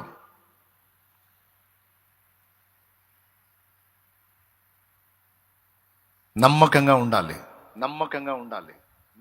ఒక భర్తను కలిగి ఉన్నావా, కష్టపడి నానా రకాల బాధలు పడి తీసుకొచ్చి నీకు అన్నీ ఇచ్చి నిన్ను బ్రతికిస్తున్నాడు. ఓ భార్యగా నువ్వు ఆయనకి నమ్మకంగా ఉండాలి. అంతేగాని శరీర పైత్యానికి లోనై భర్తకు మోసం చేసి నానా కష్టాలు పడి నిన్ను బతికిస్తున్న భర్తకు నువ్వు హ్యాండ్ ఇచ్చి మరొకడికి నువ్వు తలుపు తీయరాదు, మరొకడికి అందుబాటులోకి నువ్వు వెళ్ళరాదు. అది నమ్మకత్వం కాదు. దానికి నీకు వచ్చేది అధోగతి. అలాంటి శోధనలో నీకు ఎదురైనా నో నేను ఆయనకి నమ్మకంగా ఉండాలి, నా దేవునికి నమ్మకంగా ఉండాలి, ఆయనకి నమ్మకంగా ఉండాలి, నువ్వు నిలబడ్డావా? ఈరోజు నీకు ఇబ్బందికరంగా ఉన్నా నీ భర్త తర్వాత తప్పకుండా మారి నీకు సహకారిగా అవుతాడు.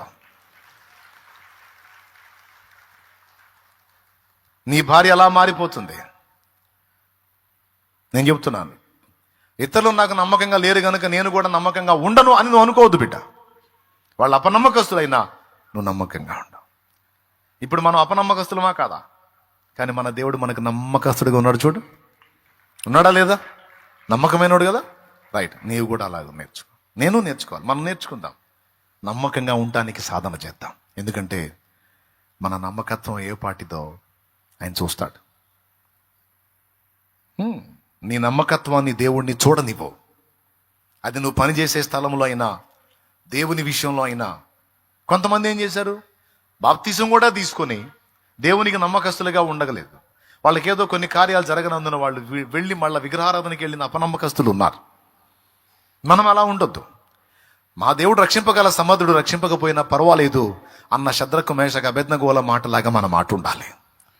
ఆపదలు ఆదుకోవడానికి నా దేవుడు శక్తి గలవాడు, ఆదుకోకపోయినా పర్వాలేదు, నేను మాత్రం ఆయనకి నమ్మకంగా ఉంటా. నా దేవుడు నాకు నమ్మకస్తుడిగా లేకపోయినా పర్వాలా, కానీ అలా ఉండలే. ఆయన నాకు నమ్మకస్తుడిగా లేకపోయినా పర్వాలా, నేనైతే ఆయనకి నమ్మకంగా ఉంటా. మరి నువ్వే మనిషి ఉన్నప్పుడు ఆయన ఉండడు. నీ నమ్మకత్వం, నువ్వు నమ్మకంగా ఉండటమే దేవుణ్ణి ఛాలెంజ్ చేసిద్ది. తమ్ముడా, నీ నమ్మకత్వమే దేవుణ్ణి ఛాలెంజ్ చేసిద్ది. దేవా, ఇదిగో నీ విషయంలో నేను నమ్మకంగా ఉన్నాను, మరి నీ నమ్మకత్వం సంగతి ఏంటి అని నువ్వు అడగకయే దేవుడు తీసుకుంటాడు అడిగినట్టు. మళ్ళీ చెప్తున్నా ఈ పాయింట్, నీవు నమ్మకస్తుడిగా నమ్మకస్తురాలుగా ఉంటే నీ నమ్మకత్వమే దేవుణ్ణి ఛాలెంజ్ చేసిద్ది. అరే, మనిషి వాడే అంత నమ్మకంగా ఉంటే, ఒక మనిషి ఆమె అంత నమ్మకంగా ఉంటే, మరి నేను నమ్మకంగా ఉండొద్దా, నా నమ్మకాన్ని రుజువు చేసుకోవద్దా అని తప్పకుండా స్పందిస్తాడు. దేవునికి స్తోత్రం కలుగునుగాక. ఎక్కడ నువ్వు బెండవద్దు,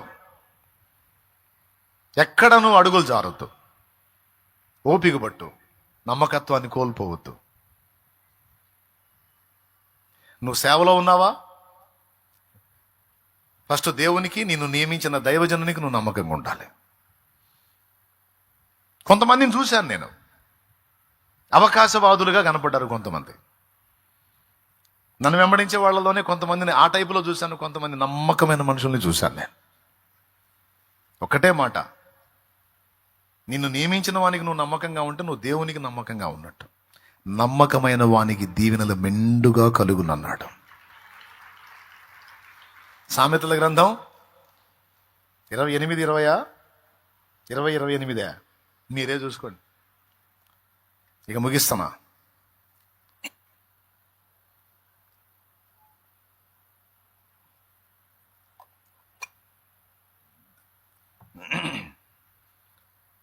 నీ నమ్మకత్వం నా దేవుడు చూడాలి.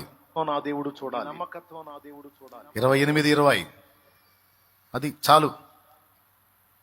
ఆ నమ్మకస్తుడికి ఎన్నో బ్లెస్సింగ్స్ ఉన్నాయి. ఒక పనికి నువ్వు వెళ్ళావంటే యజమాని చూసినా చూడకపోయినా బాధ్యతగా నమ్మకంగా చేయాలి. ఎందుకంటే దేవుడు చూస్తాడు. ఈ దొంగ వ్యవహారాలు చేసే వాళ్ళని దేవుడు కూడా అసహించుకుంటాడు. వీడు పెద్ద మాయల మారాటీయుడు, మనిషి ముందు షో చేస్తాడు, మనిషి పక్కకు పోగానే ఏంది చేసేది అనుకుంటాడు. అబ్బాయి వీడు నమ్మకస్తుడు కాదని దేవుడు కూడా పక్కకు పెట్టేస్తాడు. ఉన్నా లేకపోయినా అప్పచెప్పిన దాన్ని నమ్మకంగా చేశారు. వీడు నిజాయితీ గలవాడు, నమ్మకస్తుడా, వీడు నాకు కూడా బనికొస్తాడని వెతుక్కొని తన పనికి నియమించుకుంటాడు దేవుడు. నీకు ఆశ్రయం ఇచ్చి, నిన్ను ఆదరించి, నీకు హెల్ప్ఫుల్గా ఉన్నటువంటి వ్యక్తులకు నీవు నమ్మకంగా ఉండాలి. నీకు చేయూతను అందించి, కొంతమంది సేవకులు నీ మీ చేతుల నుంచి, ఇదిగో నువ్వు ఈ పనికి వెళ్ళు, పనికి వస్తావు, దేవుని సేవకు నువ్వు పనికి వస్తావు నాయనా, నువ్వు సేవకుడివి అని నిన్ను చేతుల్లోంచి ప్రతిష్ఠించి, దైవజనుడిగా నిన్ను సమాజానికి, సంఘానికి చూపించి, నీకెంతో హెల్ప్ఫుల్గా ఉన్నటువంటి దైవజనుడికి నువ్వు నమ్మకంగా లేకపోతే దేవుడు నిన్ను ఎట్లా యాక్సెప్ట్ చేస్తాడు? ఆయన నమ్మకస్తుడా? ఒకవేళ ఆయన నమ్మకస్తుడు కాకపోయినా సరే నీ నమ్మకత్వం రుజువు కావాలి. నీకు చేయాల్సిన విషయాల్లో నమ్మకంగా చేశాడుగా, మరి నువ్వు కూడా నమ్మకంగా ఉండాలిగా. ఎదుటి వాళ్ళ నమ్మకత్వాలను ఎంచేటప్పుడు ముందు నీ నమ్మకత్వం రంగేందో కూడా ఒకసారి చూసుకో. ఎదుటి వాళ్ళ నమ్మకత్వాలను ప్రశ్నించేటప్పుడు ముందు నీ నమ్మకత్వం ఏ పాటితో కూడా పరిశీలించుకో. ఖచ్చితంగా ఇది పరిగణలో తీసుకుంటాడు దేవుడు సేవకుల విషయంలో, విశ్వాసుల విషయంలో, పరిచారకుల విషయంలో, పనివారి విషయంలో, భార్యాభర్తల విషయంలో, తల్లి పిల్లల విషయంలో,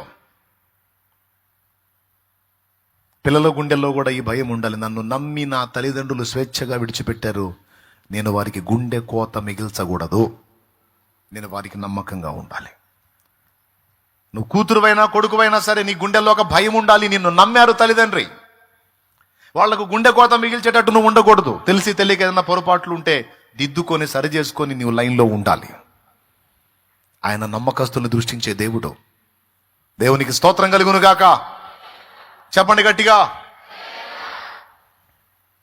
కొంతమంది భర్త భేదవాడని ధనికుణ్ణి అపేక్షిస్తారు, సంపన్నుడిని అపేక్షిస్తారు.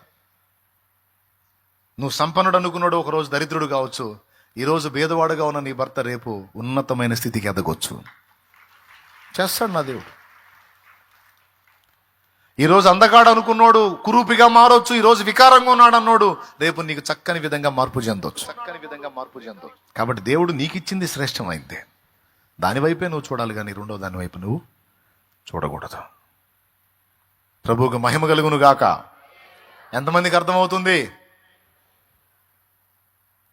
నేనేమి లోతైన విషయాలు ఏం మాట్లాడట్లా, చాలా సామాన్యమైన విషయాలే మీకు అందిస్తున్నాను. ఇటు ఆధ్యాత్మికతకు అటు దైనందిన జీవితానికి రెంటికి ఉపయోగపడతాయి. దేవునికి మహిమ కలుగును గాక.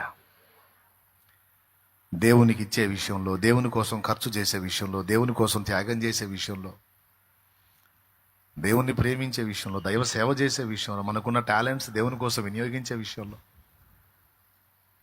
దేవుడు చెప్పిన ఆత్మల భారం కలిగి ఉండే విషయంలో మన వంతు మనం నమ్మకంగా ఉంటే నా తండ్రి తప్పకుండా ఆయన వంతు ఆయన చేస్తాడు. ఇంకా రెండు ఉన్నాయి, అవి బైబిల్ మూసి చెప్తా. మొత్తం ఎన్నైనా ఇప్పుడు నేను చెప్పినాయి 5 అయినాయి. వరుసగా చెప్తారా? మొదటిది, నీకు జరుగుతున్న అన్యాయమును దేవుణ్ణి చూడని. ఇతరులు నిన్ను నిందిస్తున్నటువంటి నిందలు, దూషిస్తున్న దూషణలు, నీ మీద పలుకుతున్న పలుకులు, రాస్తున్న మాటలన్నీ చూడని దేవుణ్ణే. మూడవది, నానావిధ శ్రమల చేత నీవు నలుగుతూ కార్చుచున్న కన్నీళ్లను చూడని దేవుణ్ణే. ఆ కన్నీళ్లను మనుషులు చూపాల్సిన అవసరంలా. మనుషులు నీ కన్నీళ్లు చూసి జాలిపడరు.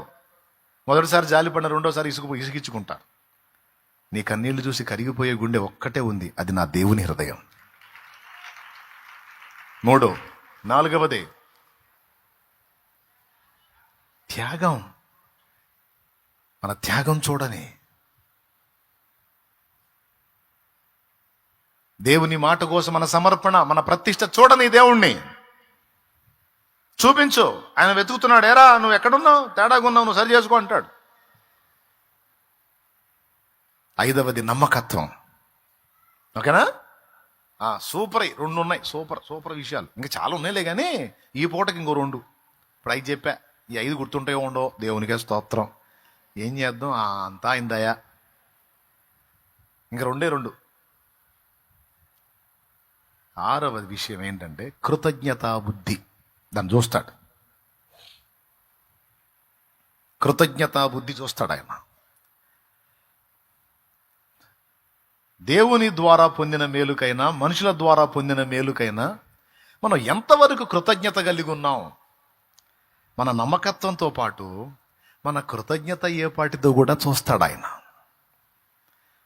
గుర్తుపెట్టుకో, ఎప్పుడైనా సరే నీకు ఏ విధంగానైనా హెల్ప్ చేసిన వారిని ఎన్నడూ కూడా నువ్వు మర్చిపోవద్దు. ఒకవేళ వాళ్ళు నిన్ను శత్రువుగా భావిస్తే దేవునికి స్తోత్రం, కానీ నీ హృదయంలో నీ ఎడల మేలు చేసిన వారికి నువ్వు ద్వేషాన్ని మాత్రం కలిగి ఉండొద్దు. వారికి అన్యాయం మాత్రం చెయ్యొద్దు. నీ ద్వారా పొందదగిన సాయం వారికి తప్పనిసరిగా చెయ్యి. అరే, గొల్లియాతును చంపి సౌలు రాజ్యాన్ని నిలబెట్టి అప్పుడే దెబ్బకి అవుట్. 40 రోజుల సమస్య అది. ఒక్క దెబ్బలో కొట్టేశాడు దావీదు. ఎంత మేలు చేశాడు. మేరబునిస్తానన్నాడు, ఇంకొకటికి ఇచ్చాడు. మీకాల్ని ఇచ్చాడు, మళ్ళీ దావీదు దగ్గర నుంచి లాగేసుకుని ఇంకొకటికి ఇచ్చాడు. ఏ కాలు అంటే 2వ కూతురు. ఎంత అన్యాయం అండి పాపం. ఈ దుర్మార్గాలన్నీ ఆ సౌలు చేస్తుంటే ఆ పైన ఆయన చూడ్డం. ఇంత చేసి మళ్ళీ దావీదు మీద పగబట్టి అందరు దావీదును పొగుడుతున్నారని ఈటి తీసుకొని వెంటబడ్డాడు చంపేయటానికి. తరిమాడు పాపం దావీదుని. 2 సార్లు దావీదుకు ఛాన్స్ ఇచ్చాడు దేవుడు. అదే సౌల్ని చంపడానికి. చంపలా. అభిషేక్ అన్నాడు ఒకసారి, వేసేద్దామా, దొరికాడు. నో వద్దు, దేవుడే తీర్పు తీర్చుకుంటాడు అతనికి, నేను చేయను. ఎందుకంటే అతను రాజు చేయనా పని. దేవునికి నమ్మకంగా ఉన్నాడు. తన ఇంట, ఆ సౌలు ఇంట ఒక పూట తిన్నదాన్ని కృతజ్ఞత చూపించి చంపే ఛాన్స్ వచ్చినా చంపలా. మళ్ళీ ఆయనేమన్నా పెద్ద మనిషి, దావీదు దొరికితే దావీదుని చంపుతాడు. అయినా సరే నన్ను చంపినా పర్వాలేదు, నేను మాత్రం అతను చంపను. కృతజ్ఞత.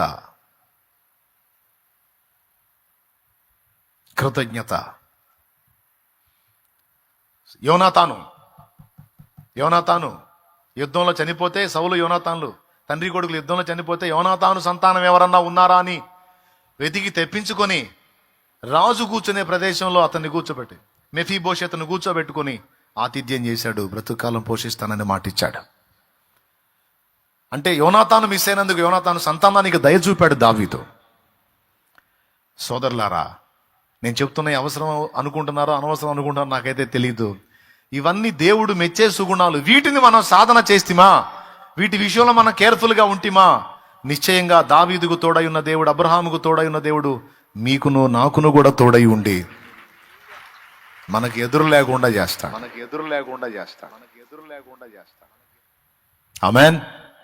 ఆమేన్.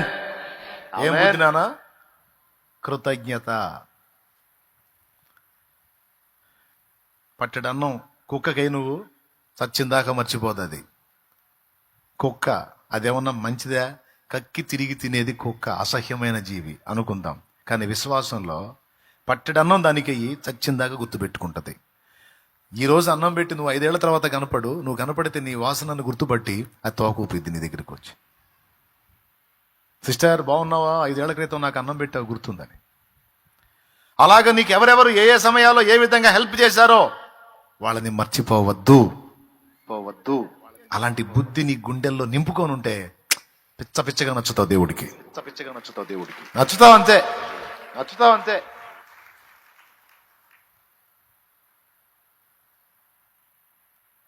కృతజ్ఞత చూపటం అంటే చాలా ఇష్టం ఆయనకి. అందుకే మనకు స్తుతి యాగం చేసేటప్పుడు కృతజ్ఞత స్తుతులు చెల్లించమన్నాడు. ముంగమూరి దేవదాసయ్య గారు పాడాడు, కారణం చెప్పి స్తుతించు అంటాడు. కొడుకులపై తండ్రి జాలి పడు విధమున భక్తి పరుల, కొడుకులపై తండ్రి జాలి పడు విధమున భక్తి పరుల, ఎడల జాలి పడును దేవుండు తన భక్తి పరుల, ఎడల జాలి పడును దేవుండు. ఆ కారణము చే దేవ సంస్తుతి చెయ్యవి మనసా, శ్రీమంతుడగు యెహోవ సంస్తుతి చెయ్యవి మనసా. ఏమండి? జీవమా యెహోవా నీకు చేసిన మేళ్లను మరువకు, నీదు పాత కంబులన్నిటినీ మన్నించి జబ్బు లేవియున్ లేకుండా చేయును. ఆ కారణం ఎన్ని చేశాడే మనసా. కృతజ్ఞత చూపకపోతే ఎట్లా? స్తుతించకపోతే ఎట్లా? ఆయన మయంపరచకపోతే ఎట్లా? సామాన్యమా? నీ తల వెంట్రుకల కంటే విస్తారమై ఉన్న నీ దోషాలు మాటల్లో, క్రియల్లో, చూపుల్లో, తలంపుల్లో, నడకలో, పడకలో, సమస్తంలో నువ్వు చేసిన పాతకాలన్నీ క్షమించి జబ్బుల బారిన నువ్వు పడకుండా ఎప్పటికప్పుడు తన రక్తంతో నిన్ను గడిగి శుద్ధి చేసి స్వస్థపరుస్తున్నాడు కదే మనసా. నువ్వు కృతజ్ఞతతో ఆయన స్తుతించకపోతే ఎట్లా? అంటే ఏం చెబితే మనసుకు కృతజ్ఞత వచ్చి స్తుతించిద్దో, ఆ కృతజ్ఞత పుట్టడానికి తన మనసుకి ఇంత మ్యాటర్ చెప్పాడు. యౌవనంబు పక్షిరాజు యౌవనంబు వలెనే క్రొత్త, యౌవనంబు పక్షిరాజు యౌవనంబు వలెనే క్రొత్త, యౌవనం వై వెలయునట్లుగా మేలిచ్చి నీతో భావమున్ సంతుష్టి పరచునుగా ఆ కారణము చేరేవ సంస్కృతి చెయ్యవే మనసా శ్రీమంతుడగు యెహోవ సంస్కృతి చెయ్యవే మనసా. దేవునికి మహిమ. ఈ పాట మొత్తం కూడా అదే. ఈ పాట అంటే మనసు అడిగింది ప్రశ్న, ఎందుకు స్తుతించాలి అని. కృతజ్ఞత ఉందా నీకు? దేన్ని బట్టి కృతజ్ఞత? దేన్ని బట్ట? పడమటికి తూర్పెంత ఎడమో పాపమునకు ఎడము కలుగా చేసి ఉన్నాడు, మన పాపములను ఎడముగానే. ఆ కారణాన్ని బట్టే మనస, ఆ కారణము చే దేవ సంస్థు. అవునా? అట్లయితే స్తుతిస్తా. నిజమే కదా, నిజమే కదా. అవును, ఆయన నాన్న కదా. తండ్రి కొడుకుల మీద జాలిపడ్డట్టు ఎన్నిసార్లు నా మీద జాలిపడ్డాడో. నిజమే. దేవా నీకు స్తోత్రం, తండ్రి నీకు స్తోత్రం, ప్రియుడా నీకు స్తోత్రం, నీకు స్తోత్రం. పాయింటేగా కృతజ్ఞత. దేవునికి కృతజ్ఞత, మనుషులకు కూడా కృతజ్ఞత. నిన్ను నియమించిన వారికి కృతజ్ఞత చూపే మనస్సు నీకుండాలి నాన్న. అది నీ హృదయంలో వర్ధిల్లినంత కాలం నీ వర్ధిల్లుని ఎవ్వడు కూడా ఆపలేడు. నీ వర్ధిల్లింపు ఉంటుంది కదా, నీ వర్ధిల్లుట అనేది, దాన్ని ఎవ్వడు ఆపలేడు. వర్ధిల్లుతావు అంతే. అర్థమయ్యే కొడుతున్నారా? అయిపోయిందని కొడుతున్నారా? అర్థమైందా? దేవునికి మహిమ. ఆఖరిది, లాస్ట్ మాట. నీ విశ్వాసాన్ని దేవుణ్ణి చూడనివ్వు, దేవుణ్ణి చూడనివ్వు, దేవుణ్ణి చూడనివ్వు. ఎందుకంటే ఆయన మన జీవితంలో ఏ కార్యం జరిగించాలన్నా ఈ ఆరింటితో పాటు మరి ముఖ్యంగా కీలకంగా దీన్ని చూస్తాడు. నీ అందలి విశ్వాసాన్ని దేవుడు పట్టించుకుంటాడు. ఆ విశ్వాసపు పరిధిలోనే నీకు కార్యాలు చేస్తాడు. అర్థమైందా? ఖచ్చితంగా మనలో ఇవన్నీ వెతుకుతాడు దేవుడు, చూస్తాడు. వీటితో పాటు ఆఖరిగా మన అందలి విశ్వాసాన్ని వెతుకుతాడు ఆయన. విశ్వాసము లేకుండా దేవునికి ఇష్టడై ఉండుట, విశ్వాసం లేకుండా కార్యసిద్ధి, నమ్ముట నీ వలనైతే నమ్మువానికి సమస్తము. మీరు ప్రార్థనలు అడిగి వాటి నెలను కూడా పొంది ఉన్నామని మీరు విశ్వసించిన కదా, నమ్మిన ఎడల అవన్నీ మీకు. విశ్వాసం లేని మూర్ఖతరం వల్ల ఎంతకాలం మీతో ఉందని, ఎంతవరకు మిమ్మను నీ నమ్మిక చొప్పున నీకు. విశ్వాసమును బట్టి హనోకు మరణమును చూడకుండా, విశ్వాసమును బట్టి నోవాహు అది వరకు చూడని సంగతుల విషయమే దేవుని చేత హెచ్చరింపబడి తన ఇంటి వారి రక్షణ కొరకు ఓడ సిద్ధము చేశాను. హెబ్రీ 11. విశ్వాసాన్ని బట్టి హేబెలు కయ్యను కంటే శ్రేష్టమైన అర్పణ నర్పించాను. అబ్బాబ్బాబ్బా, విశ్వాసం ఎంత కీలకం. మన హృదయంలో విశ్వాసపు పరిధిని కూడా చూస్తాడు. ఆ విశ్వాసపు పరిధిలోనే కార్యాలు చేస్తాడు.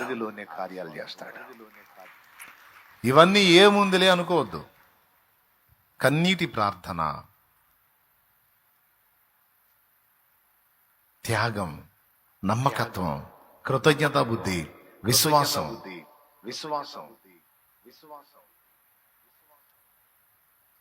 ఈ 5 ముఖ్యం. చూస్తాడు దేవుడు. వీటితో పాటు ముందు చెప్పినవి మన పరిస్థితుల వల్ల మనకు కలిగేవి, అవి కూడా దేవుడిని చూడనియండి. మొత్తం 7 సంగతులు ఈరోజు నేను మీకు క్లియర్గా అందించాను. నేను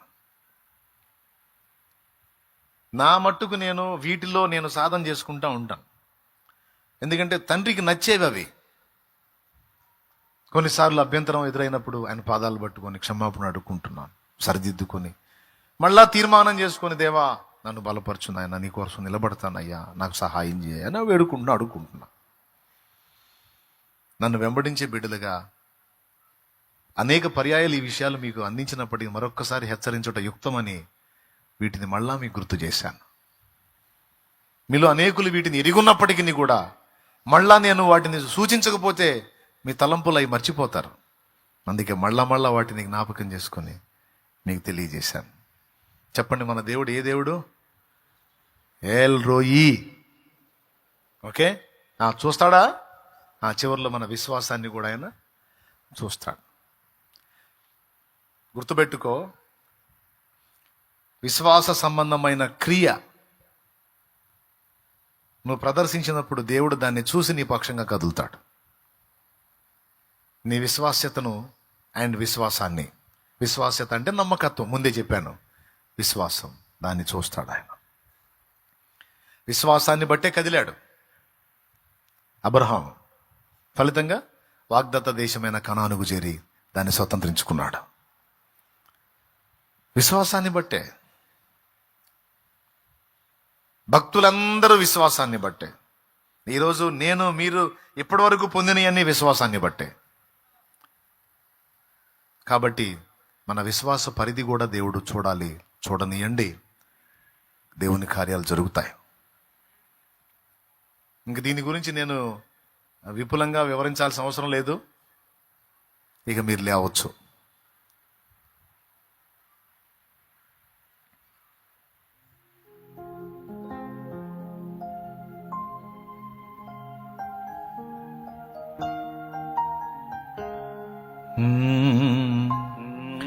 నా విశ్వాసవోడయాత్ర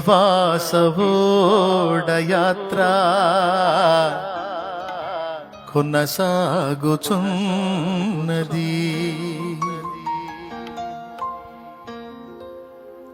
కొనసాగాలి నీ విశ్వాసవోడ యాత్ర. దాని పరిధిలోనే నువ్వు కార్యాలు చూస్తావు. ఎప్పుడు కూడా దేవుని వైపు నుంచి, దేవుని నిమిత్తం గొప్ప వాటిని ఎదురు చూడు. చిన్న చిన్నవి కాదు, దేవుని నిమిత్తం, దైవ చిత్త ప్రకారం, దేవుని కొరకు గొప్ప వాటిని ఎదురు చూడు.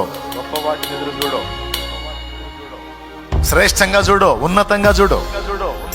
నా దేవుడు నెరవేరుస్తాడు వాటిని. చిన్న చిన్నవి కాదు.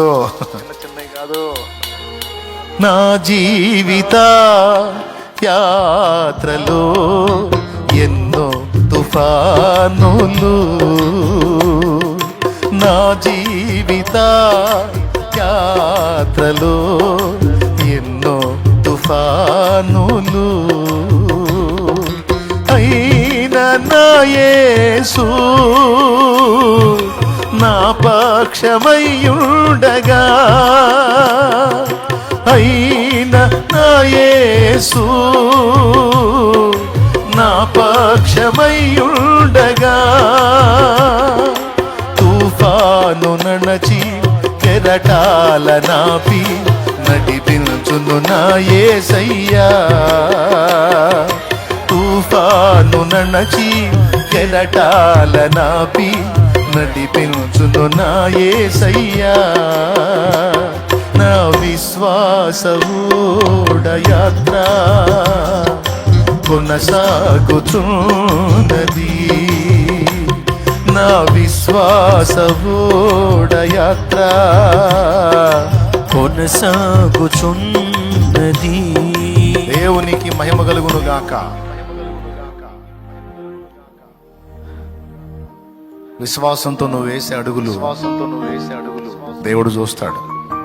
విశ్వాసాన్ని బట్టి నువ్వు కలిగి ఉన్న ఆశలు కూడా దేవుడు చూస్తాడు. విశ్వాసాన్ని బట్టి నువ్వు ఆయనను బట్టి చేసే ఆలోచనలు కూడా దేవుడు చూస్తాడు. ఇవన్నీ దేవుని బట్టి, దేవుని నిమిత్తం ఇప్పుడు జరిగేవన్నీ ఆనాటి నా విశ్వాసపు ఆశలు, ఆలోచనలు మొత్తం నెరవేర్చాడు. దేవునికి స్తోత్రం కలుగును గాక. ఆయన ఏమన్నాడు? ఆశ గల అంటే ఆశ లేని ప్రాణాలకి. సో ముందు ఆశపడాలి, తప్పులేదు. అందుకే దేవుని నిమిత్తం, దేవుని కొరకు గొప్ప వాటిని ఆశించు, గొప్ప వాటిని ఎదురు చూడు. అవి ఆయన నీకు సాధించి పెడతాడు. సాధించే శక్తి నీకు ఆయన ఇస్తాడు. జ్ఞానాన్ని ఇస్తాడు, బలాన్ని ఇస్తాడు, ధైర్యాన్ని ఇస్తాడు. నీ విశ్వాసాన్ని సిగ్గుపరచండి. దేవుని నిమిత్తమైనది నీ నిమిత్తమైనది. నీ విశ్వాసాన్ని బట్టి నా తండ్రి తప్పకుండా స్పందిస్తాడు. కూతుర్ని బాగు చేసే విషయంలో విశ్వాసం ఉంచింది. నేను పరలోక సంబంధమైనదే కానీ భూ సంబంధమైన చేయను పో అన్నాడా? పిల్లల రొట్టె ముక్కలు తీసి కుక్క పిల్లలకు వేయటం యుక్తం కాదన్నాడు. అయ్యా మరి కుక్క పిల్లలు ఎలా బతకాలి? ఆ పిల్లల రొట్టె ముక్కలు తినే కదా బతకాలి, ఆ బల్ల కింద నుండి పడే. అమ్మా, నీ విశ్వాసం గొప్పది, పో. నీవు కోరినట్టే అవుతుంది, పో. నీ కూతురు బ్రతికింది, పో అంటాడు. Praise the lord. నువ్వు సంబంధమైన చేస్తాడు, నీ బిడ్డల విషయంలో చేస్తాడు, నీ విషయంలో చేస్తాడు, నీ కుటుంబ సభ్యుల విషయంలో చేస్తాడు. అండ్ దేవుని నిమిత్తం నువ్వు కలిగి ఉన్న ఆశల ఆలోచనలు కూడా, విశ్వాసాన్ని బట్టి నువ్వు ఏర్పరచుకున్న తలంపులన్నీ కూడా నెరవేర్చి చూపిస్తాడు నా దేవుడు. అందుకే చెప్తున్నా, మళ్ళీ చెప్తున్నా, ఎప్పుడు తప్పుడు తలంపులు, తప్పుడు ఆలోచనలు, తప్పుడు విశ్వాసాలు, సైతాను గాడికి ఘనత తెచ్చేవో ఎప్పుడు మీరు ఆలోచించొద్దు. నెగిటివ్ విషయాలను ఎన్నడూ కూడా మీరు ఆమోదించొద్దు. మీరు దేవుని యందలి విశ్వాసాన్ని బట్టి, శ్రేష్టమైనవి దేవుని నిమిత్తం, దేవుని బట్టి మీరు కలిగి ఉండండి. నా తండ్రి తప్పకుండా హెల్ప్ చేస్తాడు ఆయన. Praise the lord. రైట్, ప్రార్థన చేద్దాం. అందరం తలలు వంచి కళ్ళు మూసి ప్రార్థన చేద్దాం. ఈరోజు దేవుడు నీతో ఏం మాట్లాడాడో ఆ మాటల్ని బట్టి దేవుని కృతజ్ఞతలు చెప్పి ప్రార్థన చేయి. హల్లెలూయా, హల్లెలూయా, హల్లెలూయా, హల్లెలూయా, హల్లెలూయా. కన్నా తండ్రి నీకు స్తోత్రం అంటే అందరం కూడా ప్రార్థనలో గడుపుతాం, ప్రార్థనలో గడుపుతాం, ప్రార్థనలో గడుపుతాం. ఇది ప్రార్థనా సమయం. తండ్రి నీకు స్తుతి స్తోత్రం, స్తుతి స్తోత్రం, స్తుతి స్తోత్రం, స్తుతి స్తోత్రం. ఈరోజు మా బిడ్డల్ని నీవు దర్శించిన విధానం కొరకు స్తోత్రం, నీవు మాట్లాడిన మాటలన్నిటి కొరకు స్తోత్రం, నీవు అందించిన సందేశం కొరకు స్తోత్రం. నువ్వు ఏమేమి చూస్తావో, ఏమి చూడనీయాలో నిన్ను మాకు తేటగా మాట్లాడావు నాయన, మాకు స్పష్టంగా బయలుపరిచావు. నీకు స్తోత్రం అయ్యా. అయ్యా, మేము ఎలాగున్నామో, మా అంతఃకరణం ఏ విధంగా ఉన్నదో మేము పరిశీలించుకుంటున్నాం దేవా. ఒక్కసారి జ్ఞాపకం చేసుకో తండ్రి మమ్మల్ని. మా లోపాలేవో, మా పాపాలేవో, మా పొరపాట్లేవో మా కనులు ఎదుట మాకు ప్రత్యక్షపరచు. మాకు తెలివి దయచే, వివేకం దయచే, జ్ఞానం దయచే, మెలకువ దయచే, చిత్తశుద్ధి దయచే నాయన. నీకు స్తుతి స్తోత్రము, స్తుతి స్తోత్రం ప్రభువా. మేము ఎక్కడెక్కడ జారిపోతున్నామో, ఎక్కడెక్కడ తొలగిపోతున్నామో, నమ్మకత్వంలో కోల్పోతున్నామో, విశ్వాసంలో కోల్పోతున్నామో, కృతజ్ఞత బుద్ధిలో కోల్పోతున్నామో మా ప్రభువా, త్యాగబుద్ధిలో కోల్పోతున్నామో, కన్నీటి ప్రార్థనా జీవితంలో మేము వైఫల్యం చెందుతున్నామో, మాకు జరుగుతున్న వాటిని నీ దృష్టికి తెచ్చే విషయంలో మేము తప్పిపోతున్నామో. నా తండ్రి ఈరోజు మాతో మాట్లాడి మాకు నేర్పినందుకు వందనాలు, వందనాలు, వందనాలు. నాకు ఒక సంతోషం కలిగింది ప్రభువా, నువ్వు అన్ని చూస్తున్న దేవుడు అన్నందుకు నాకు సంతోషం కలిగింది తండ్రి. నీవు విశ్వాసాన్ని సిగ్గుపరచని దేవుడు అన్నందుకు నీకు కృతజ్ఞతా స్తోత్రాలు ప్రభువా, స్తోత్రాలు ప్రభువా. మా బిడ్డలందరినీ విషయాల్లో బలపరిచి మా అందరి హృదయాల్లో కూడా వీటిని నింపి నీకు ఇష్టలుగా చేసి నీ కృపలో మమ్మల్ని అందరినీ వర్ధిల్ల చేయమని, ఇక్కడున్న చిన్నలు, పెద్దలు, వృద్ధులు, స్త్రీలు, పురుషులు, యవనులు బిడ్డలందరినీ దీవించమని, సాతాను క్రియల నుంచి బిడ్డల్ని విడిపించు, దుష్ట శోధనల నుంచి బిడ్డల్ని విడిపించు, అంధకార క్రియల నుంచి బిడ్డల్ని విడిపించు.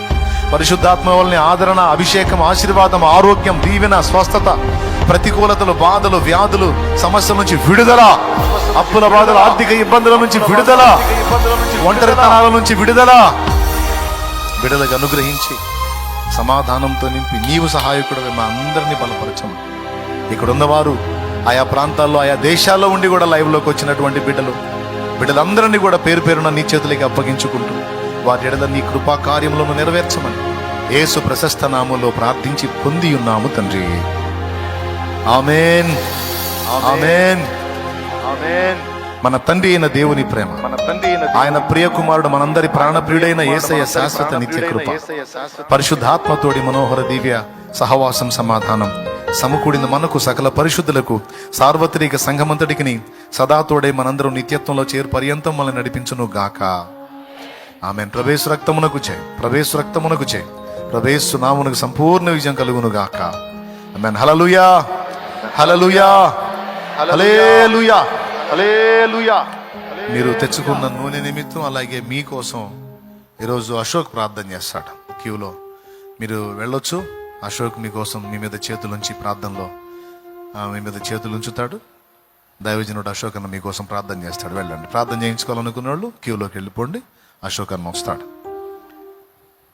మీ అందరి కోసం చేశాను. మీరు తెచ్చుకున్న నూనె ఒక్కసారి చూపించండి. ఆ నూనె కోసం కూడా ప్రార్థన చేస్తాను. ప్రభువా, నీ బిడ్డలు తెచ్చుకున్న ఆ నూనె నీ శక్తితో నింపు, అది నీ రక్తంగా మార్చు, దాన్ని వినియోగించి ప్రార్థించడం ద్వారా స్వస్థత చేకూర్చు. రోగులైన బిడ్డలందరూ కూడా విడుదల దాయిచ్చే. నానావిధ వేదనలతో, బాధతో, అశాంతితో, ఆవేదనతో, దుఃఖంతో ఉన్న బిడ్డలందరికీ నీ సమాధానం దయచే. తిరిగి వెళ్ళుచుండగా మార్గాల్లో తోడాడు. ఎవరైనా రక్షణకు సిద్ధపడితే వారందరినీ కూడా నీవు రక్షణలోకి నడిపించి నీ కృపగల హస్తపు నీడలో దాయమని యేసు నామములో వేడుచున్నాం తండ్రి. ఆమేన్. హల్లెలూయా. ఎవరైనా బాప్తిస్మం పొందగోరి వచ్చి ఉంటే నీళ్ళ దగ్గరికి వెళ్ళిపోండి, నేను అక్కడికి వచ్చి బాప్తిస్మం ఇస్తాను.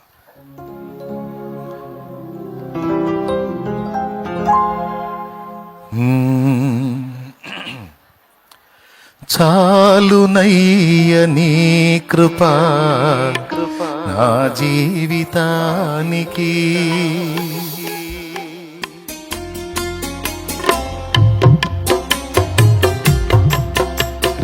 చాలునయ్య నీ కృపా నా జీవితానికి. సాగిపోదు యేసయ్యా సాగరాలే ఎదురైనా, సాగిపోదు యేసయ్యా సాగరాలే ఎదురైనా. చాలునయ్య నీ కృపా నా జీవితానికి.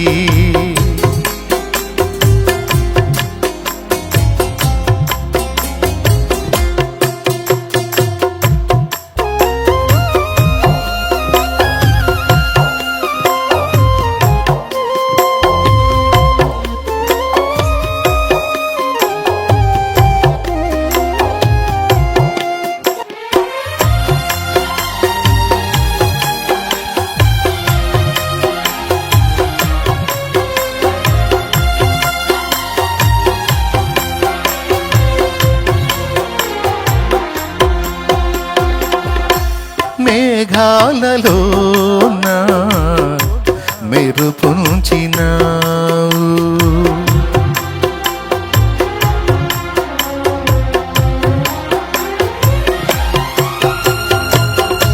మేఘాలలోన మెరుపుంచినావు.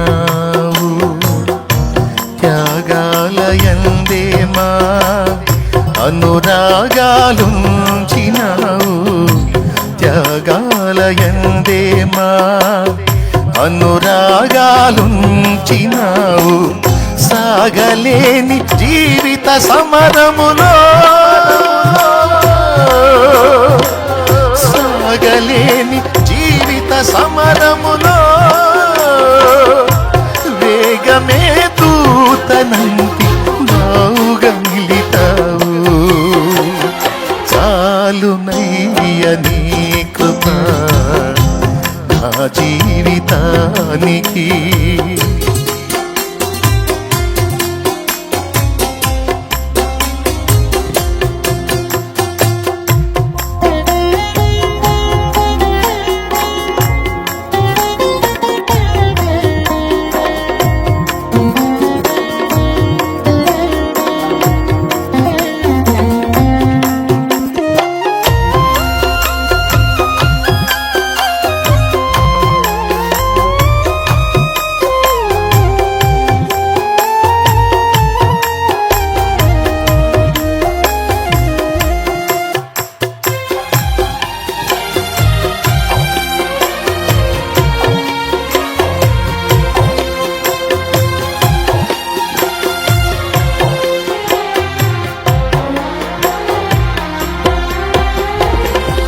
పృథ్వీలోన ముళ్ళ పొదలు మొలిపించినావు,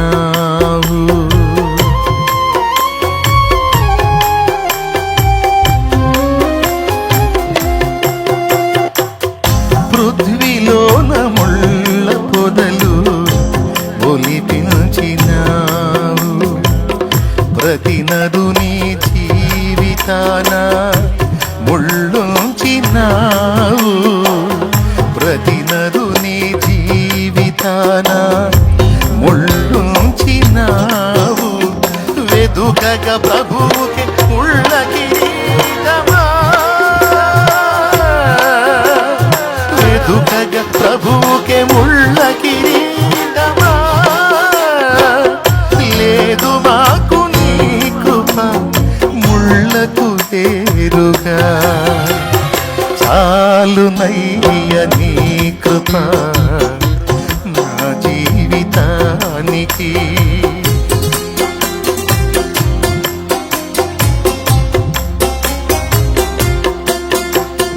చాలునయ్య నీ కృప నా జీవితానికి. సాగిపోదు యేసయ్యా సాగరాలే ఎదురైనా, సాగిపోదు యేసయ్యా సాగరాలే ఎదురైనా, చాలునయ్య నీ కృప నా జీవితానికి.